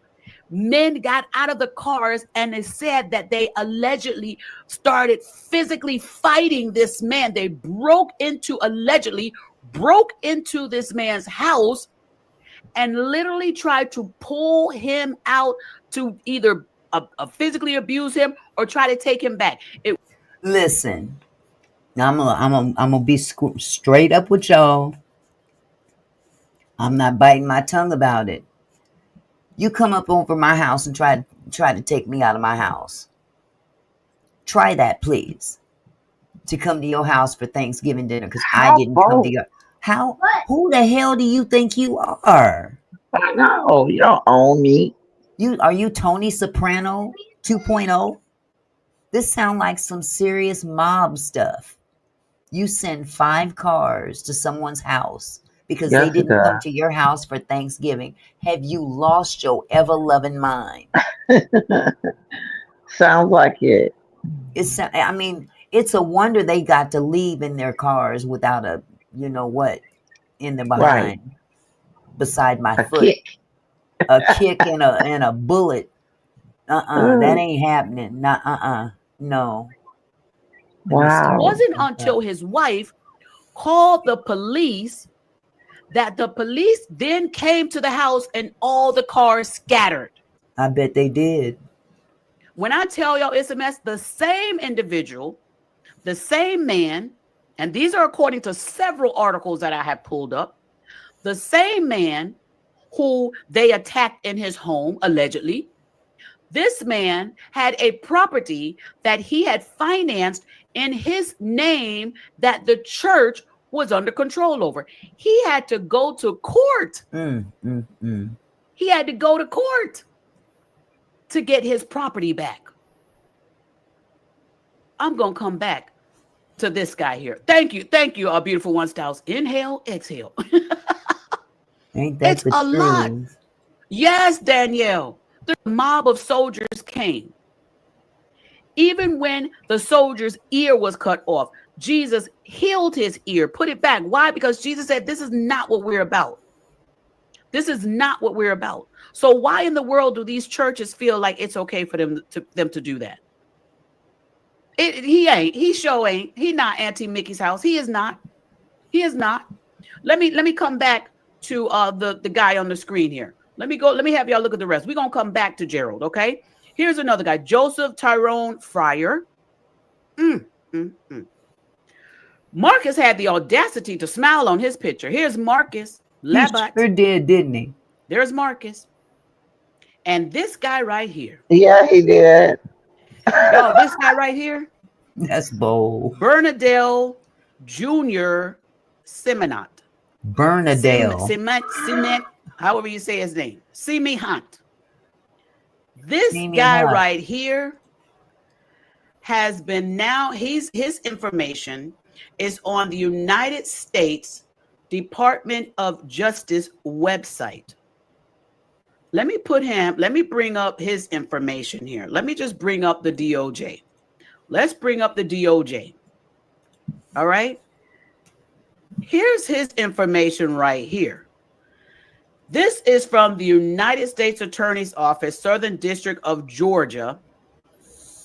This was issued Thursday, September 11th, 2025, which is yesterday. It said, House of Prayer Christian Church pastor indicted for enticement and SA of a minor. Uh-oh. It says a federal grand jury in Savannah, Georgia, Southern District of Georgia, indicted a pastor connected to the House of Prayer Christian Church of America, HOPCC, for various sex offenses involving a minor. On September 10, 2025, a federal court unsealed a 5-count indictment. The indictment charges are Bernadelle Simihat, age 35, of Hinesville and Savannah, Georgia, with enticement of a minor to engage in S activity, S abuse of a minor, transfer of obscene material to a minor, receipt of child pornography, and possession of child pornography. Wow. Our law enforcement partners work relentlessly to protect our most vulnerable citizens from harm and exploitation, said U.S. Attorney Heap. This indictment demonstrates the continued success of those efforts. Woo, Lord, look at this. Look at this. Wow, that's long. It's crazy. And it says here, these are some of the indictments. It says the maximum penalty for enticement of a minor to engage in S activity are not less than 10 and up to life imprisonment, up to $250,000 fine, and not less than 5 years of supervised release. Then it goes on and on and on and on to say all of this other stuff. These people were not nice people. According to these articles that I have read, not nice. It also says that pastor, that's what they called him, y'all, Pastor Bernadelle Jr. Simihat may have worked at multiple HOPCC locations around the United States. HOPCC has locations in the following areas. Hephzibah, Georgia, Hinesville, Georgia, Savannah, Georgia, Fayetteville, North Carolina, Tacoma, Washington, Waco, Texas, and Clarksville, Tennessee, among others. And they also say if you're somebody that needs some help, you can contact them, reach out to them, go on to the DOJ's website and put in your information, and they're willing to listen to what you have to say. I'm going to find out where this joker is up here. I'm serious. Yeah. I'm going to go find out where he is up here. Because I know Tacoma like the back of my hand. Jay Breezy said, yeah, Tacoma done got real ghetto up here. So it doesn't sound too far-fetched that he's in the Tacoma area. Because they've got spots in Tacoma, you might as well just give it up. It's just Tacoma. Tacoma. The redheaded stepchild of Seattle. But yeah, I got to go find out where this church is.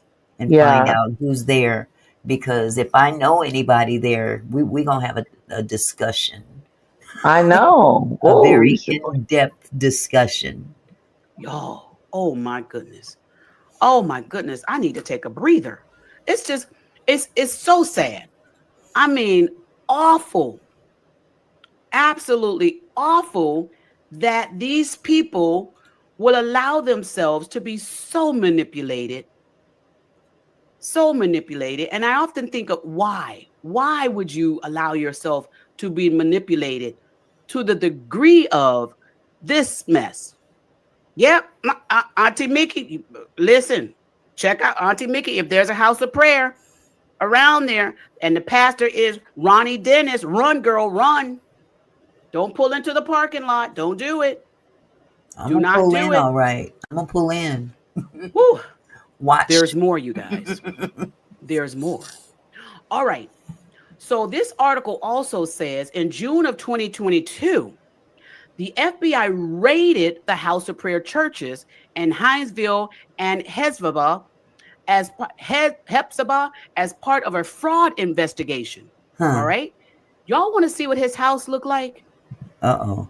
Y'all want to see at least one of the houses we found where they raided? Let me bring this on the screen again.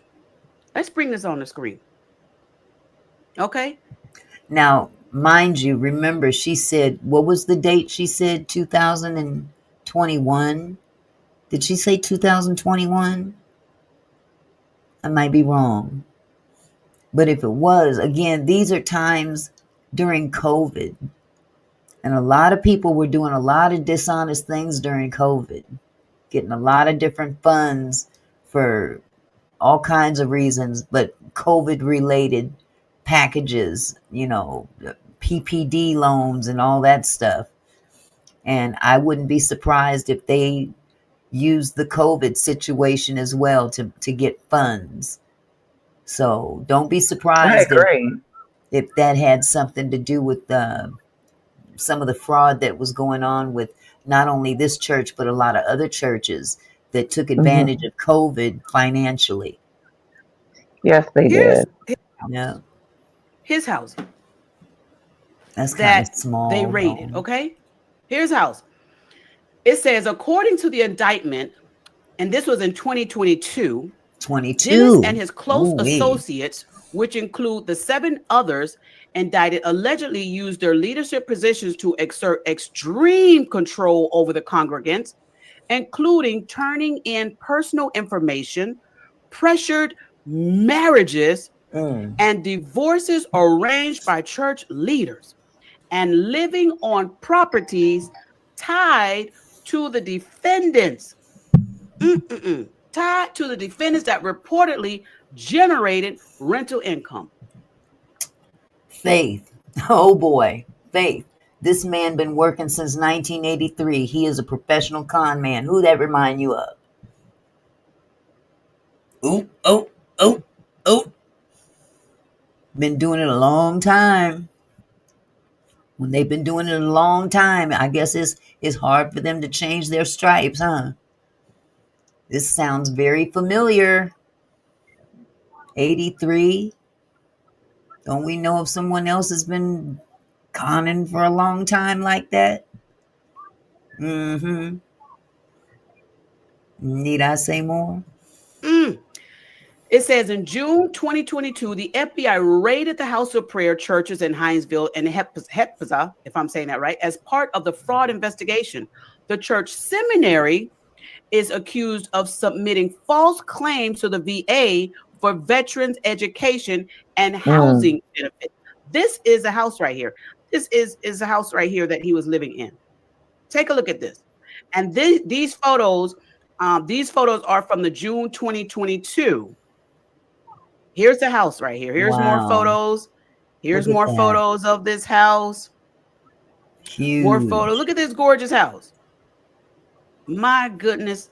And he also has a Rolls Royce, you guys. He had a Rolls Royce. Listen, had a Rolls Royce. His wife, she filed for divorce last year from him. She had been married to him for over 30 years. And she makes an accusation in her divorce or a statement. I can't even say it's an accusation. She made a statement in her divorce stating that She was held against, I think, her will for over 30 years. She was married to this man. Wow. A mess. An absolute mess. You could have got away going on with 30 all this years. stuff. Just crazy. I'm not buying that Crazy nonsense. Well, he's in, they said, the Jefferson County Jail right now, facing numerous charges. Numerous. Oh my goodness. Just she got out just in time. We go over here and bring up this information I found. But you know what? I wouldn't be surprised if she was in on it too, and she seen that it was getting heated and got out. Because you ain't gonna tell me that she sat there for 30 years against her will and didn't know nothing. Come on now, baby girl. Ain't nobody stupid. You got up out of there before let me shut up. On the wife who divorced him. And when I tell y'all there's so much information, right, Cece, just plain evil. Here's an article that I found that was updated June 6th of 2024. And y'all see this website right here, www.hopcc.com. This website has been on the case of Pastor Rony Denis for decades. They have been posting on their website, stating things that they say are allegedly happening over there. They've been trying to get this guy shut down, get the ministry shut down. I'll share more details on their website, but they have been a big advocate on social media regarding this. I wasn't even aware of their website until I started doing research on this story. They actually printed this on their site. And this again says 911 Marjorie Denis. Now, Marjorie Denis is now the ex-wife of Pastor Rony Denis. It says 911 Marjorie Denis escapes the cult of Rony Denis with her daughter Mariah. It says on June 15th, on the 15th of January, a 911 call was placed to the Columbia County Dispatcher 911 Center with a 60-year-old woman calling for assistance from authorities to help her and her 18-year-old daughter to leave her residence when she said she had been detained and physically assaulted by her husband and another man. Oh my God. And it has the details here regarding her filings and the court information, family violence petition. It says in the article, last week, after over 30 years of marriage to cult leader Rony Denis, Marjorie Robinson Denis and her 18-year-old daughter Mariah, with a police escort, have left the disgraced cult leader. The incident was reported to have happened at their luxury home in the securely gated Westlake Golf Course community in Martinez, Georgia. Several sources from the House of Prayer have reported to us rumblings and rumors that something big had happened concerning Rony Denis's wife, Marjorie Denis. We call her the first wife because for about 10 years, it had been an open secret in the House of Prayer that Rony had taken a second wife. LaWanda, David Koresh, that was the one in Waco. I don't know where the ones that survived are, but remember, they had that big fire and a lot of people perished in that particular cult, including David Koresh. I believe he pow-powed himself. But that was very, I think that the FBI really bumbled that whole situation. Yes, they did. They messed that up. They messed that up badly. It's almost like they murdered them people. Exactly. I mean, the way they handled that whole thing was just wrong. And I think it would have been much more effective if they would have done it, use some tact for one thing. But to end up setting that place on fire was crazy. And all those weapons that were inside and those kids that perished, all that was just a tragic mistake, the way that the FBI handled that. And I think ever since then, they've been more meticulous on how they handle these types of situations. They should be. Yeah, they should be, because when you're dealing with a cult, you don't know what kind of mindset you're dealing with. You don't. You know, they're willing to go down with they're willing to go down with a fight, and they don't care if they perish as a result. Yep, down with the cause. Yep. Now, how do you claim to be Jesus and you wear glasses? I'm just asking. Good question. Good question. I mean, really. Barbara says she probably got tired of him sleeping with all the women and she wasn't getting no benefits. Yeah, really. Either that or he wasn't giving no benefits to the women either. Okay. They kind of limp around the edges, and the rest are still there. They rebuilt, got the children back from state's custody, and they're still there quietly. So they got a new cult leader at the Koresh compound, Faith. Really? Let's see. Okay, that's what she said. I don't know. That's why people don't They're trying trust to repeat history. I don't know. Koresh is gone, so I don't know who is left behind to run things. If they're still Yeah. Well, the place burned down, didn't it? I thought it burned down. Yeah, they caught it on fire. So they rebuilt, got the children back from state's custody, and they're still there quietly. That's interesting. What? Yeah, that is. Wow. I'm gonna look that up. Yeah. Wow. That's crazy as all get up. To himself. It gets worse, y'all. Julie Boyles, aka Phoebe Denis, has lived with Rony and Marjorie for the past 13 years, and finally, enough was enough. This man moved another woman into his house, allegedly, and was claiming allegedly that she was the second wife in America. Wow. That don't surprise me. Here we go. Look at Utah. The article says, now we would like to stress the fact that this information is in the preliminary stages. Remember, this was 2024, I believe this was. Yeah, 2024. Okay, last year. Cults are very secretive, and those leaving them often do not report abuse. We will complete a full investigation and report back to the public once more is found out.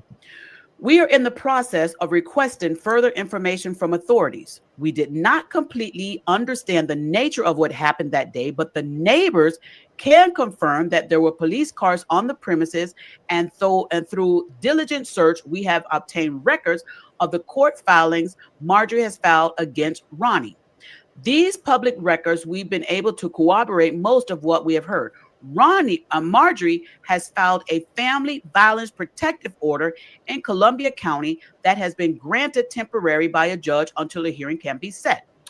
Rony has been personally served by the sheriff. Rony will be subpoenaed to appear in the court and will be there with bails on for decades. Ron Calpone has, by his advantage over the church, been protected from being found out. He thought all things were done in a corner and that they were swept under the rug forever. It is unfathomable that people will go along with this madness this long. It can be attributed to the verse where it is said of Israel that they made an agreement with death. Yep. Truly, many in the house of prayer who protect Rony Denis have made an agreement with something very hurtful to many. And then they go on to say they'll hold the story. Will the story be told about Rony? Oh my goodness. Hold on, y'all. These are some accusations that they are stating, okay? These are accusations, allegations and allegations, okay? Allegedly. They're stating, will the story be told about how Rony beat his daughter and Mariah's ribs were bruised? Will the story be told about the 3 teenage girls that were abused in the upstairs room above the garage? Wow. Will the story be told about when Denis abused his wife until she lost the pregnancy? Will the story be told of his concubine who was taken from another man? Wow. Remember, Denis spelled backwards is sinned. Marjorie Denis, congratulations on finally stepping up and walking out, way overdue, but kudos to the hero. Now, oh my goodness, y'all. This, And this information here is audio. This is audio, the 911 call. What happened there? Okay, this is the audio that they obtained. Here we go.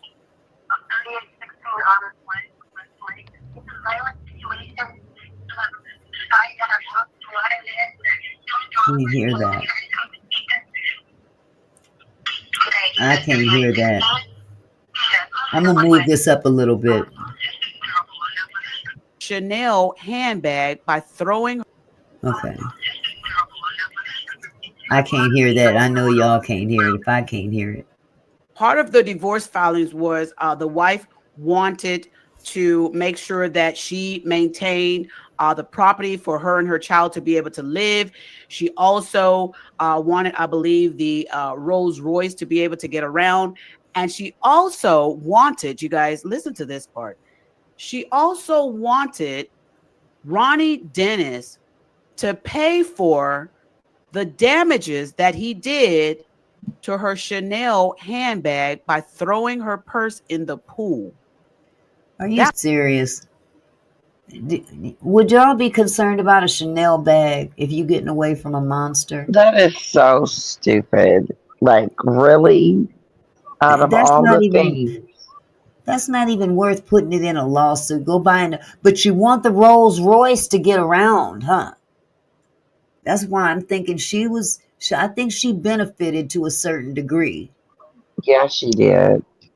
Because you want that Chanel bag that he threw in the pond, but you stuck around all that time and you were against your will, but you were getting lavish gifts, and now you want the Rolls Royce to get around. I wouldn't care if you gave me a Honda Accord from 1988. Exactly. As long as if I'm being held against my will, you give me whatever vehicle you got. But she's used to living a certain lifestyle, and she's trying to get everything she can to benefit her.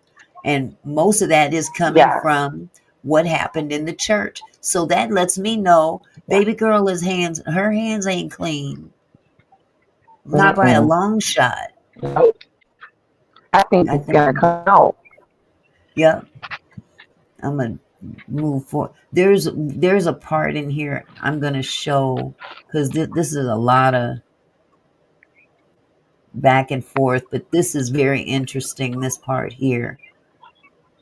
Gerald, right there. That's Mr. Gerald, and the people filming this are, I believe, Gladys Jordan and others that are out there with their bullhorns, megahorns, trying to get people to come out. They're doing a cult protest.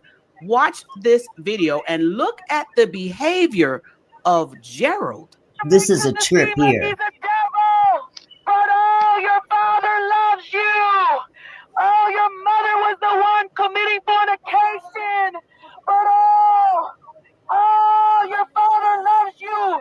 He was real while Mr. Escudero was committing fornication with the Roms for 6 weeks. This is a trip right here, y'all. He was supposed to pay it with the insurance money. That's what the insurance money is for. Come on, CJ, don't be a puppet for the devil, CJ. Don't be a puppet for the devil, you will regret it. Cora, I'm not aware of the outcome of that. I'll look that one up and I'll try to get back with you or talk about that later, but I don't know what the outcome was to that pastor who set his church on fire. He should have went in there with it, setting the church on fire like that. Should have stood in there right in the middle of it. You will regret it, CJ. I know you, son. I know you. I know you. That smile. It's not real, CJ. I know you. You're my son. Talking to her son. Let me pause right there. Oh, wow. This is what Gerald was doing. He was taunting Gladys Jordan. Mm-hmm. He was taunting Gladys Jordan because the young man right here, that's her son. Yeah. Oh. That's Gladys's son.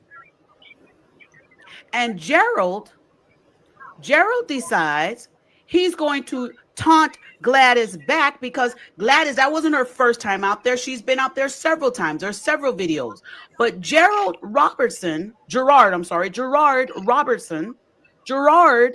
decides he wants to taunt Gladys Jordan by bringing her son to stand there while he films her son and films her at the same time. Yeah.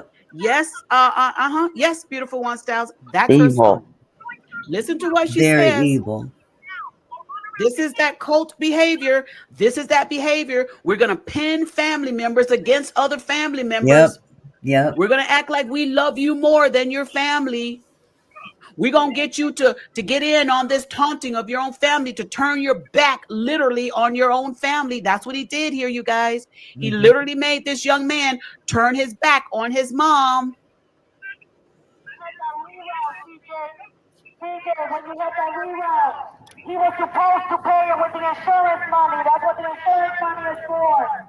Come on, CJ, don't be a puppet for the devil, CJ. Don't be a puppet. Look at that. Isn't that tacky?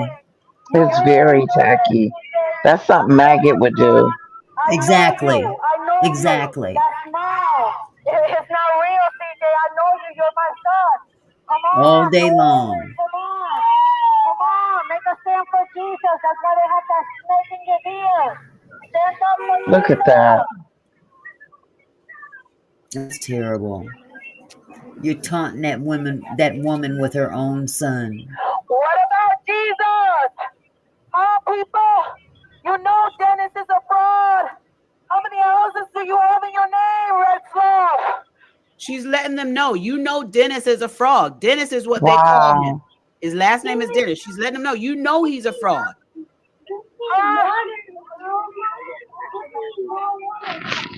Your pride and all. Go listen to your self-talk, Marco. Go listen to your self-talk. You don't even preach Jesus. Jesus won't even come out of your mouth, not even one time. Come on, Marco.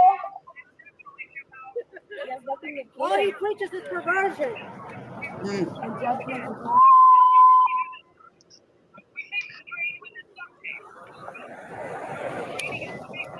It gets pretty nasty. This escalates, actually.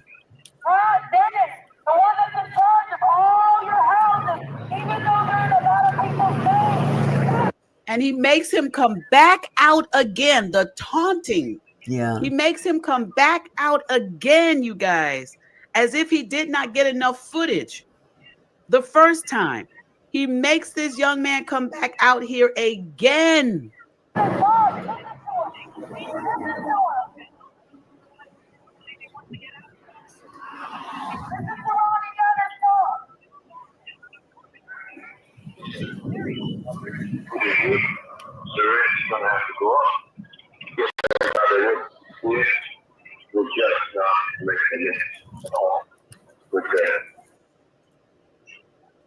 Wow. That's horrible. You guys, my. Well, that was one video that Gladys did. Gladys has been out here and she's doing her best to try and get the people to understand. And now that there's been 8 of them arrested, will this shut this ministry down? Will it shut it down, or will it continue on like David E. Taylor's church has continued on? I'm not going to make you guys sit through this unless you guys want to. If you want to watch the second video, just put a 1 in the chat. It should last about 20 minutes. I can let it just play through. But I'm not going to make you guys sit through this if you don't want to. So if you want to watch the second video, it's pretty much a continuation of this one, where it gets very, very heated in the parking lot. There's a lot of yelling, a lot of almost physical altercation happening. It doesn't get to that point, but put a 1 in the chat if you'd like to see that. If not, we can wrap this up now. I think you guys pretty much get the gist of it. They make the people work and pay them, then don't let them leave. Exactly, Bob. It's slavery. It's basically it's low-key slavery. You're gonna turn over your money and we gonna make you work for it or work for more and not get compensated. Right. So you're gonna pay us to work for us. It's sick.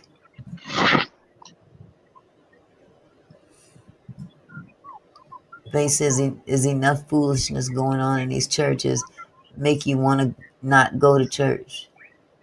It does. You don't want to go to no church. Exactly. And this is what Satan wants. Satan doesn't want people to go to church because of the division. He's sitting right up in the middle of the church, to be truthful about it. He's sitting right there from the pulpit to the vestibule. He's sitting all up in there. Sitting up in it. And got all this division going on. You know, it's sad. So, only person that put a 1 in the chat was Rose. So, is there anybody else that wants to watch this? Because I can play it, and if you guys want to, I mean, you guys are free to leave whenever you want to. Anyway, you know, I don't hold y'all here if you don't want to be here. But you know, if this was enough, just let me know, and I can end it right here. I'll give you a minute. If you wanted to end here, just put a 1 in the chat. Now I'll definitely end it right here because you guys pretty much got it. Oh, wow, Barbara. I didn't know that. Church of Scientology makes them wear dark blue to match their church color. Wow. Wow, I didn't know that. That Church of Scientology is scary to me. That's right, Rose. Definitely. Faith said, I tell you, when they told me the church was for the sick, I said, well, let me go. Okay. Okay, so Rose says 1. Carmela says 1.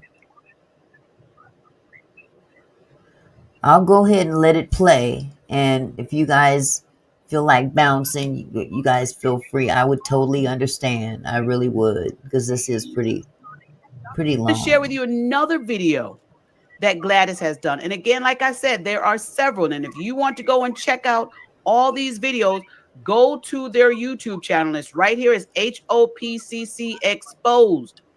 Go over there and check it out. In this particular video, Gladys and others are out here and they're trying to drill and let these people know they are being deceived.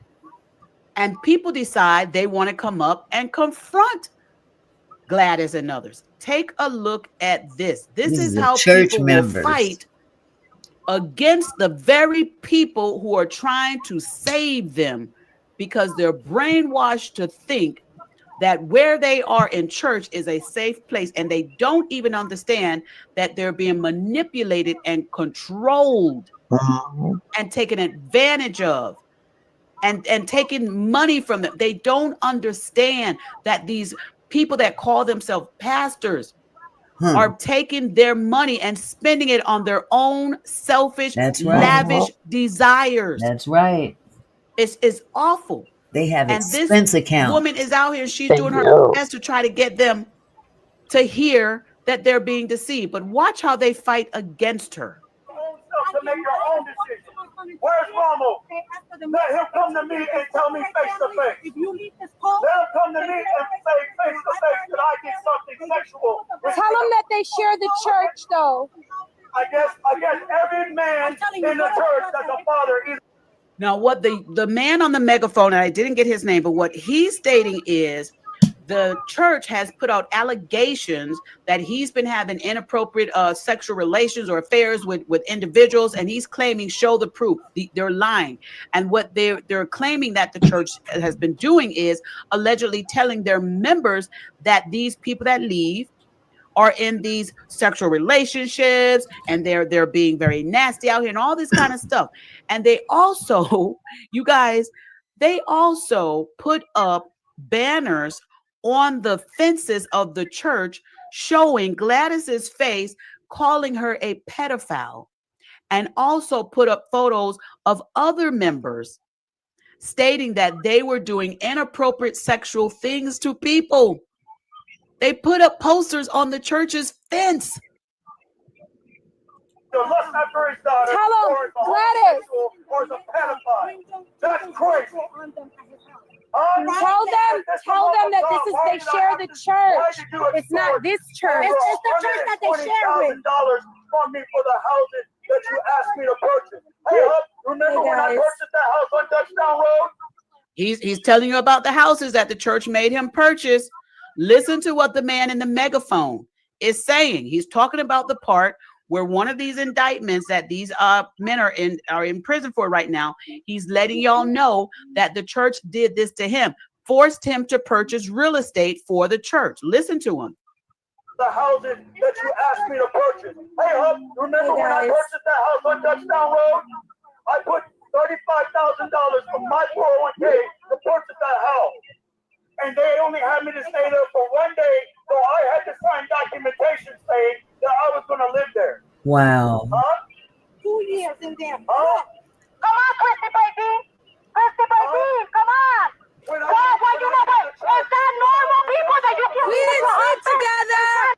Now, he said he put $35,000 down on that house. Yep. To purchase that house, and he lived in the house 1 day, and he had to turn the house over to the church. $35,000 that he put down on that house from his 401k. Now, my thought would be, again, how do they mind manipulate you to give them that amount of money? Because it takes time to take money out of a 401k. So you've got some days to think about this. That's right. Yeah. So it just baffles me. I mean, I was in banking before, and we used to have to stop people from taking out large amounts of money in their account, because when they would come in, especially the seniors, it happens a lot with seniors. They would come in and they would say, hey, I want to make this large withdrawal. And it was always unusual. So we would have to start asking the questions that we were trained to ask them about why you want to take this money out, what's going on, and so forth. And a lot of times we would end up stopping some potential fraud and scams that was going on with them. So, but that was, they could come in and take the money out and they can be gone. But these 401ks, from my understanding, is when you get these 401ks and you want to withdraw from them, it's not an overnight thing. You have to put in a request, and it takes time to do this. So you have time to think about it. Let's go ahead and look at this. Oh my goodness, this is this. We did not sleep together. We did not sleep together. We didn't sleep together. Christy Bradeen, you are not normal. It's getting heated. Don't touch me. Don't touch me. Don't touch me. Is this normal? Is this normal, Christy? Is this normal, Christy baby? Is that normal, Christy baby? Okay, you're in my space now. You're in my Jesus, space. Father, I ask you to wake her up. She is being deceived. She is being deceived. She is being deceived. Lord, Father, in the name of Jesus, your husband loves you. Dennis is going to destroy you. Dennis is going to destroy you. You don't scare me because I have Jesus. I have Jesus. I have Jesus. You know what? I'm gonna pray. We're gonna pray you out of there, Christy Radine. Dennis wants to destroy you, and sir, he will do you and your wife the same way, sir, and you know it. You are right. He's not Moses, and he's not Elijah. You say he's not Moses, girl. You left. And you know what? Your father forgives you for lying because you're a liar. You are a liar. Your dad never molested you. That's a lie. That's a lie. Excuse me. No, ma'am. No, ma'am. Don't you dare put your hands on me. Draw back a nub. Wow. That's Christianity. It proves that's a lie. You're a lie. Wow. We're praying, Sister Brady. Wow. God will set you free. You know those things didn't happen. No, you don't. You You know that Dennis put them in your mind. Yes. You know that he made things up. Those things never happened.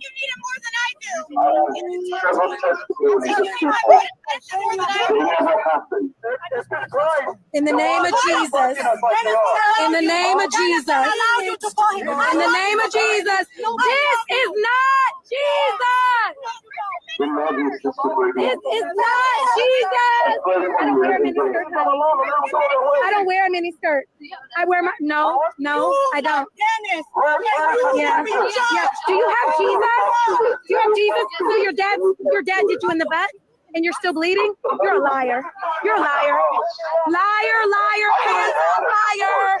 There is so much going on in this video. Is. They are coming over there telling her she wears mini skirts, because as you watch the video and you see the people, they have the women to wear the long skirts. They also don't allow the women to wear the pants. And it's just one of those type of ministries. And so they're coming over here accusing her of all this stuff. Let's keep going, y'all. This is what was going on. Okay, this is what, and if you are wondering, this was back on 2018, 6 years ago. So this whole thing with him is not new. It's not new. That's Here we the go. crazy part about This this. is not Jesus. No, because you're a lie. You won't even talk about the truth. Irregardless, If you hear the man with a megaphone, he's saying, I did not want a divorce. So what his claiming is that the church forced the divorce. And remember, that's part of the allegations against Pastor Rony, Denis, and others, that they were forcing these divorces and also forcing these arranged marriages. Listen to what he says again. Irregardless. No, because you're a lie. You won't even talk about the truth. Irregardless. You know what your Christianity is?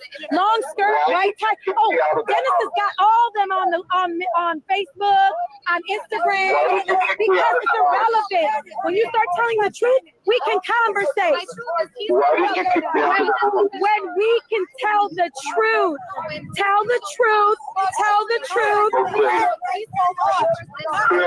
Listen, you're lying. You are. You know why? Because I didn't sleep with your mom. You didn't sleep with your mother. Your mother did not teach you how to masturbate. Both, Fonda. Why are you even in? Did y'all hear that?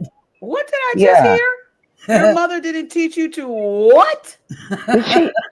How did she say? Oh my God. Rewind. Your mother did not teach you how to masturbate. Why are you even in a church if you're doing this stuff? Thank you. Just keep your hands up. I'm going to pray. I forgive her. I'm going to put your hands all over me. You're a liar, man. You're a liar. You're lying. Why don't you call him and ask him to forgive you? You don't say you have sex with Emily. You don't say you have sex with Emily. Tell him the truth. You say you have sex with Emily. And whatever happens to me, you're a liar. That's too much. That's too much. Dennis made you say that. You know it. Dennis made you say that. You're a liar. We love you, but you're a liar. You're a liar. Tell Emily. Tell her that you said you slept with her husband. Tell her. You know what you can't deny it. Dennis won't allow you to. We're gonna pray you out of there, Christy. Dennis is a liar. You didn't sleep with all those people. She said she slept with you and your husband. Ty, where are you? But Christy Brady said she slept with you and your sister. Ty, tell her, Christy. She knocked my phone. I don't know so far. I haven't found that information if her son has left yet, you guys. I've just found a lot of these old videos, but I didn't find if her son left. I did reach out to this organization that does the protesting. I reached out to them, hoping they'll respond back. I'm in Georgia, so it would be great if I can have a sit-down conversation with them. So we'll see if they reach back out to me. Where are you? People? What about the truth?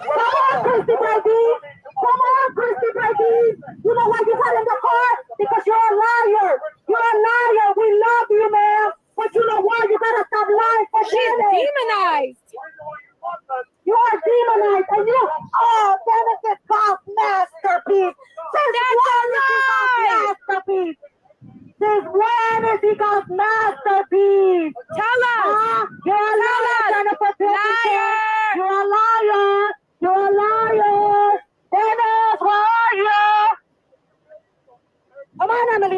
Ask her. See if she denies it. Ask her. Ask her if she denies it.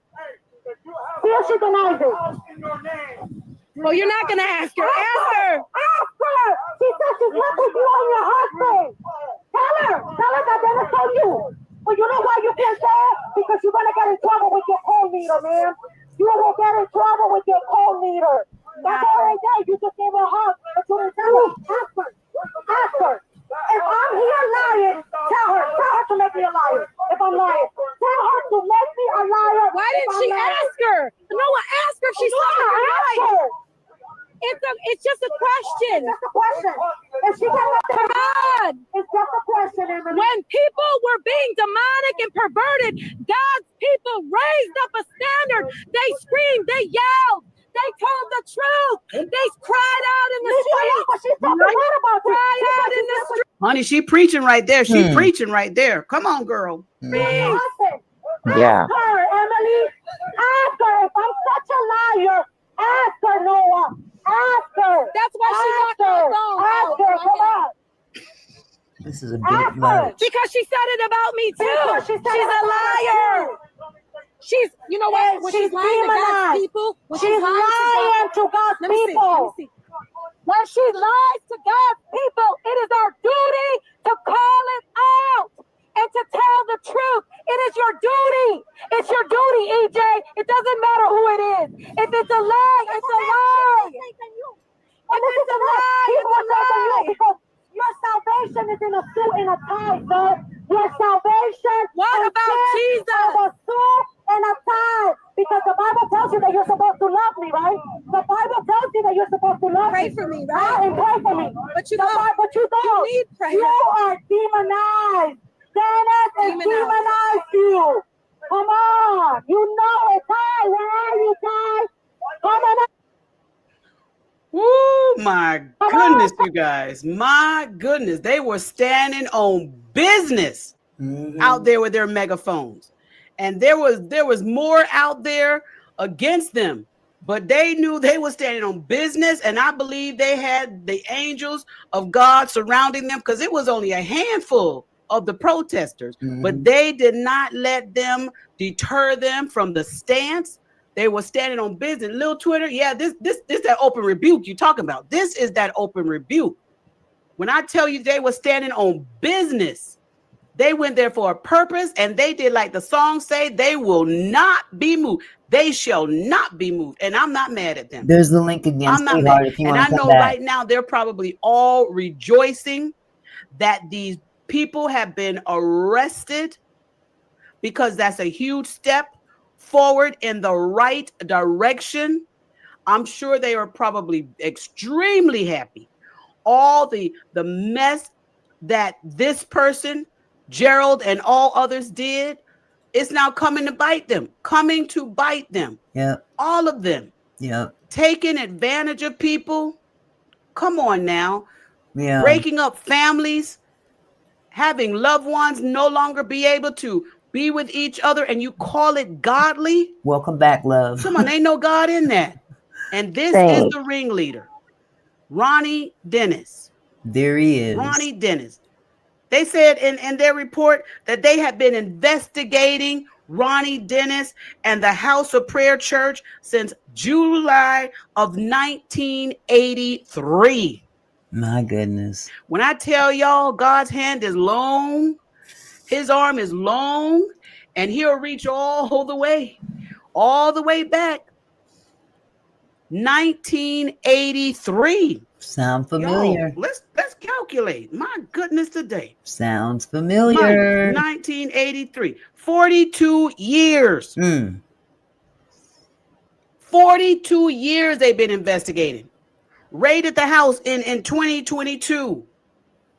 Raided the house and another establishment that they had 2022. Hi, Lucifer. Finally, September 11th, 2025, they have taken down these 8 individuals from the House of Prayer. Shut them down. Now we have to see, will the church continue on, because the members are still there? Somebody else probably still got keys to the building. Somebody gonna probably step up and say, I'm gonna be the pastor now. I'm gonna still teach y'all the same crazy ways. What you mean, Lucifer, Petty Mickey? What you mean? What you talking about, Willis?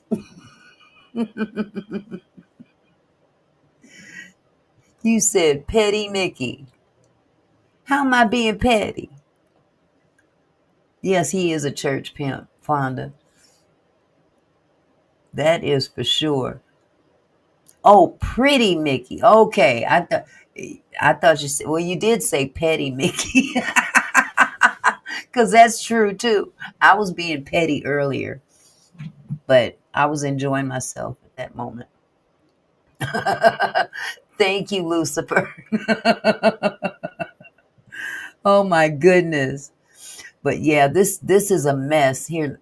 There's just a little bit left that the leader taught. Some of them ain't gonna learn a lesson that your leader, who was corrupt and doing things illegally, dishonorably, was wrong. Some of them ain't gonna learn that. Yeah. They're gonna just carry on and continue to do what he probably did. And get this, thank you, Holy Spirit, it's true. Some of these members are gonna be contacting their leader in prison and allowing these people from prison to continue to run the ministry and the business affairs. That's what they do. How do we shut stuff like this down? We keep telling the story. We get out there with the megaphones like Gladys Jordan did. Get out there with the megaphone. Do your best to stop the mess.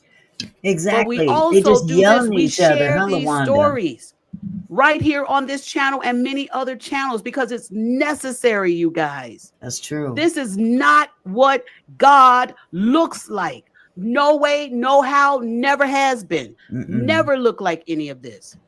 Nope. This is deception and deceit and the love of money. That's what's operating with these individuals like David E. Taylor, Rony Denis, and many others. This is deception. And it's crazy. And it continues on because people feel as though, oh, they're my leader. And if he told me I need to marry this individual, he knows best. Get out of here. Thank you. Lucifer, that is Lady Letitia. Letitia. Yes, that pastor's house was humongous, wasn't it? Can you imagine? And now he get to live in a cell. That's what he get. Yeah, what a big change up. Exactly. No nice thousand thread sheet count. Yeah. Poor little pillow gonna be that about this thick. About this thick. Yeah. Wow. But it's really sad that these people are so easily deceived. No, we don't. Easily deceived. God didn't make us robots. Yeah. Why y'all think these men can make y'all robots? God gave us the ability to think on our own. Why do y'all think these men have a greater power than God? Are y'all nuts? Nope. Nope. Take your freedom back. God didn't design us to be held up and to be submitted to these individuals like this. No. For real. There's no God in any of that, what these people are doing, you guys. That's hatred. Massive manipulation. Hatred. Just craziness. Yeah. Oh my goodness, y'all. A mess. Well, that's pretty much it for this particular video. The rest of it, she's doing a lot of talking, and I can pretty much close out the same thing that she was saying. For the most part, we're in a world now full of manipulative people, and here's just 3 more examples that we touched on tonight. 2 pastors and a maggot. So, I just encourage everybody to use plain and common sense, because it's more than a notion. I'm telling you. Discernment. That's right, Rose. Use discernment. In the church and on YouTube. When you're dealing with crazy people, manipulative people, greedy people, lying people, people that ain't got nothing better to do with their life than to deceive others and ride on other people's coattails. That's exactly what they do. And that's not just in the church, but that is right here on YouTube. So, and but everybody's interest. Yep. Yep. Is there anything that you wanted to say before we wrap this up, sweetheart? No, I just want to thank you for having me. This was so good. I I really learned a lot from appreciate it. you. Yeah, I really Thank appreciate you. you sitting up here with me. I really do. You added some Oh, spice to the panel. thank you. I appreciate it. Thank Thank you you, my so much for love. having me. And Thank bye, you side too. chat. Bye, bye, love. Yes. Good night, hon. Yes, Lucifer, you said your aunt used to send money to Peter Popoff back in the day. Yes. Yes. Oh, she's already gone, Lucifer. I don't know if she cooked anything today because she's been sitting up here for the last few hours. So, but yeah, Peter Popoff was no joke. He got a lot of people. He got a lot of people. He fooled a lot of people. Who was the other one? I used to call him the blow me down man. He used to, Benny Hinn. Benny Hinn used to get up there and he'd blow everybody down and they'd all fall out at the same time. Are you really serious? Really? Come on. Come on. Come on. I called him the blow me down man. So, yes, 2 pastors and a maggot. And they're all deceptive. So, we're going to keep that in mind as we move forward because that's all that needs.